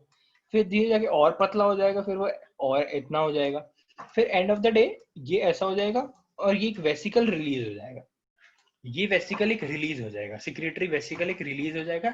ये सिक्रेटरी वेसिकल में अंदर हमारा पैक्ड प्रोटीन होता है। पैक्ड प्रोटीन फिर प्लाज्मा मेम्ब्रेन के थ्रू बाहर चला जाएगा। पैक्ड प्रोटीन प्लाज्मा मेम्ब्रेन के थ्रू बाहर चला जाएगा। तो सिक्रेटरी वेसिकल्स का काम वही है। ओके, सेंट्रोजोम सेंट्रियोल्स वही जो हमने पहले आज सुबह डिस्कस किया था। सेंट्रियोल सेंट्रोजोम, जब सेल डिवाइड होना होता है, न्यूक्लियस ऐसे आपके लाइन में खड़े हो जाएंगे, न्यूक्लियस के अंदर होगा ये सब, बाहर ही होगा, साइटोप्लाज्म में भी होता है, ये सारे ऐसे खड़े हो जाएंगे। एक सेंट्रियोल यहाँ होगा, एक सेंट्रियोल यहाँ होगा, और दोनों डीएनए को, क्रोमोसोम को खींच लेंगे डिवाइड करने के लिए, 2n से n बनने के लिए। ठीक है, तो ये गोल्गी कॉम्प्लेक्स था, ये था। ये अपने ब्लू कलर के अपने वही power house of the cell mitochondria है, बाइलेयर्ड होता है ये भी। इसका माइटोकॉन्ड्रिया का खुद का डीएनए भी है। माइटोकॉन्ड्रिया माइटोकॉन्ड्रिया से ही बनता है। ओके, माइटोकॉन्ड्रिया माइटोकॉन्ड्रिया से ही बनता है। बिकॉज हम ओरिजिन देखेंगे सबका, कि अगर कोई पूछेगा आपसे गोल्गी कॉम्प्लेक्स इससे बनता है, गोल्गी कॉम्प्लेक्स प्लाज्मा मेम्ब्रेन का एक्सटेंशन है, एंडोप्लाज्मिक रेटिकुलम न्यूक्लियर मेम्ब्रेन का एक्सटेंशन है। But where did from mitochondria came? Mitochondria came from mitochondria only. Mitochondria have its own DNA, वो रेप्लिकेट करता है और नया माइटोकॉन्ड्रिया बन जाता है। सेंट्रियोल्स एंड ऑल ये सब तो सेल में पहले से पड़े होते हैं। राइबोसोम्स ऐसे फ्रीली भी घूम रहे होते हैं, बाकी इस पे भी लगे होते हैं, एंडोप्लाज्मिक रेटिकुलम पे भी लगे होते हैं। माइटोकॉन्ड्रिया देख लिया हमने, साइटोप्लाज्म देख लिया, सिक्रेटरी वेसिकल देख लिया, पैरोक्सिसोम्स हम पढ़ेंगे जब हम न्यूक्लियर डिटेल में इसको पढ़ेंगे। सेंट्रियोल सेंट्रियोसोम्स का वही काम है। लाइसोसोम्स ये रहे वो सुसाइडल बैग्स हमारे, ये रहे वो हमारे वो सुसाइडल बैग्स जो सुसाइड कर लेंगे, अगर कर लेंगे मतलब पूरे सेल को करवा देंगे। राइबोसोम्स हमें पता है, सीलियम इज अपना वही फ्लैजेला टाइप कुछ होता है सेल के ऊपर। सेल मेम्ब्रेन हमें पता है, स्मूथ ईआर हमें पता है, न्यूक्लियर पोर हमें पता है, ये तो हम देख लिया। रफ ईआर हमें पता है, माइटोकॉन्ड्रिया हमें पता है। तो दिस इज नथिंग बट हमारा पूरा एक एनिमल सेल। एक और चीज में जुड़ जाएगी, अगर सेल वॉल जुड़ गया तो सेल वॉल जैसे ही जुड़ जाता है, सेल वॉल अगर इसमें जुड़ जाती है तो हम इसे एनिमल सेल कर सकते हैं। एनिमल सेल में वैक्यूल एंड ऑल ये सब एक बड़ा एक वैक्यूल आ जाता है। ठीक है, तो I think we should stop here. इसमें कोई डाउट है इस पर्टिकुलर डायग्राम में? आप बता दो अगर कोई डाउट है तो, नहीं तो हम कल करेंगे। जयदीप आप भी भेज देना वो वीडियो जो मैंने भी बताई, अब थोड़ा बच्चे और रिलेट कर पाएंगे। अगर आप वो वीडियो भेज देते हो ना तो बच्चे और रिलेट कर पाएंगे। ठीक है, अगर कोई डाउट नहीं है तो we should end the class here. Thank you so much for joining, have a nice day.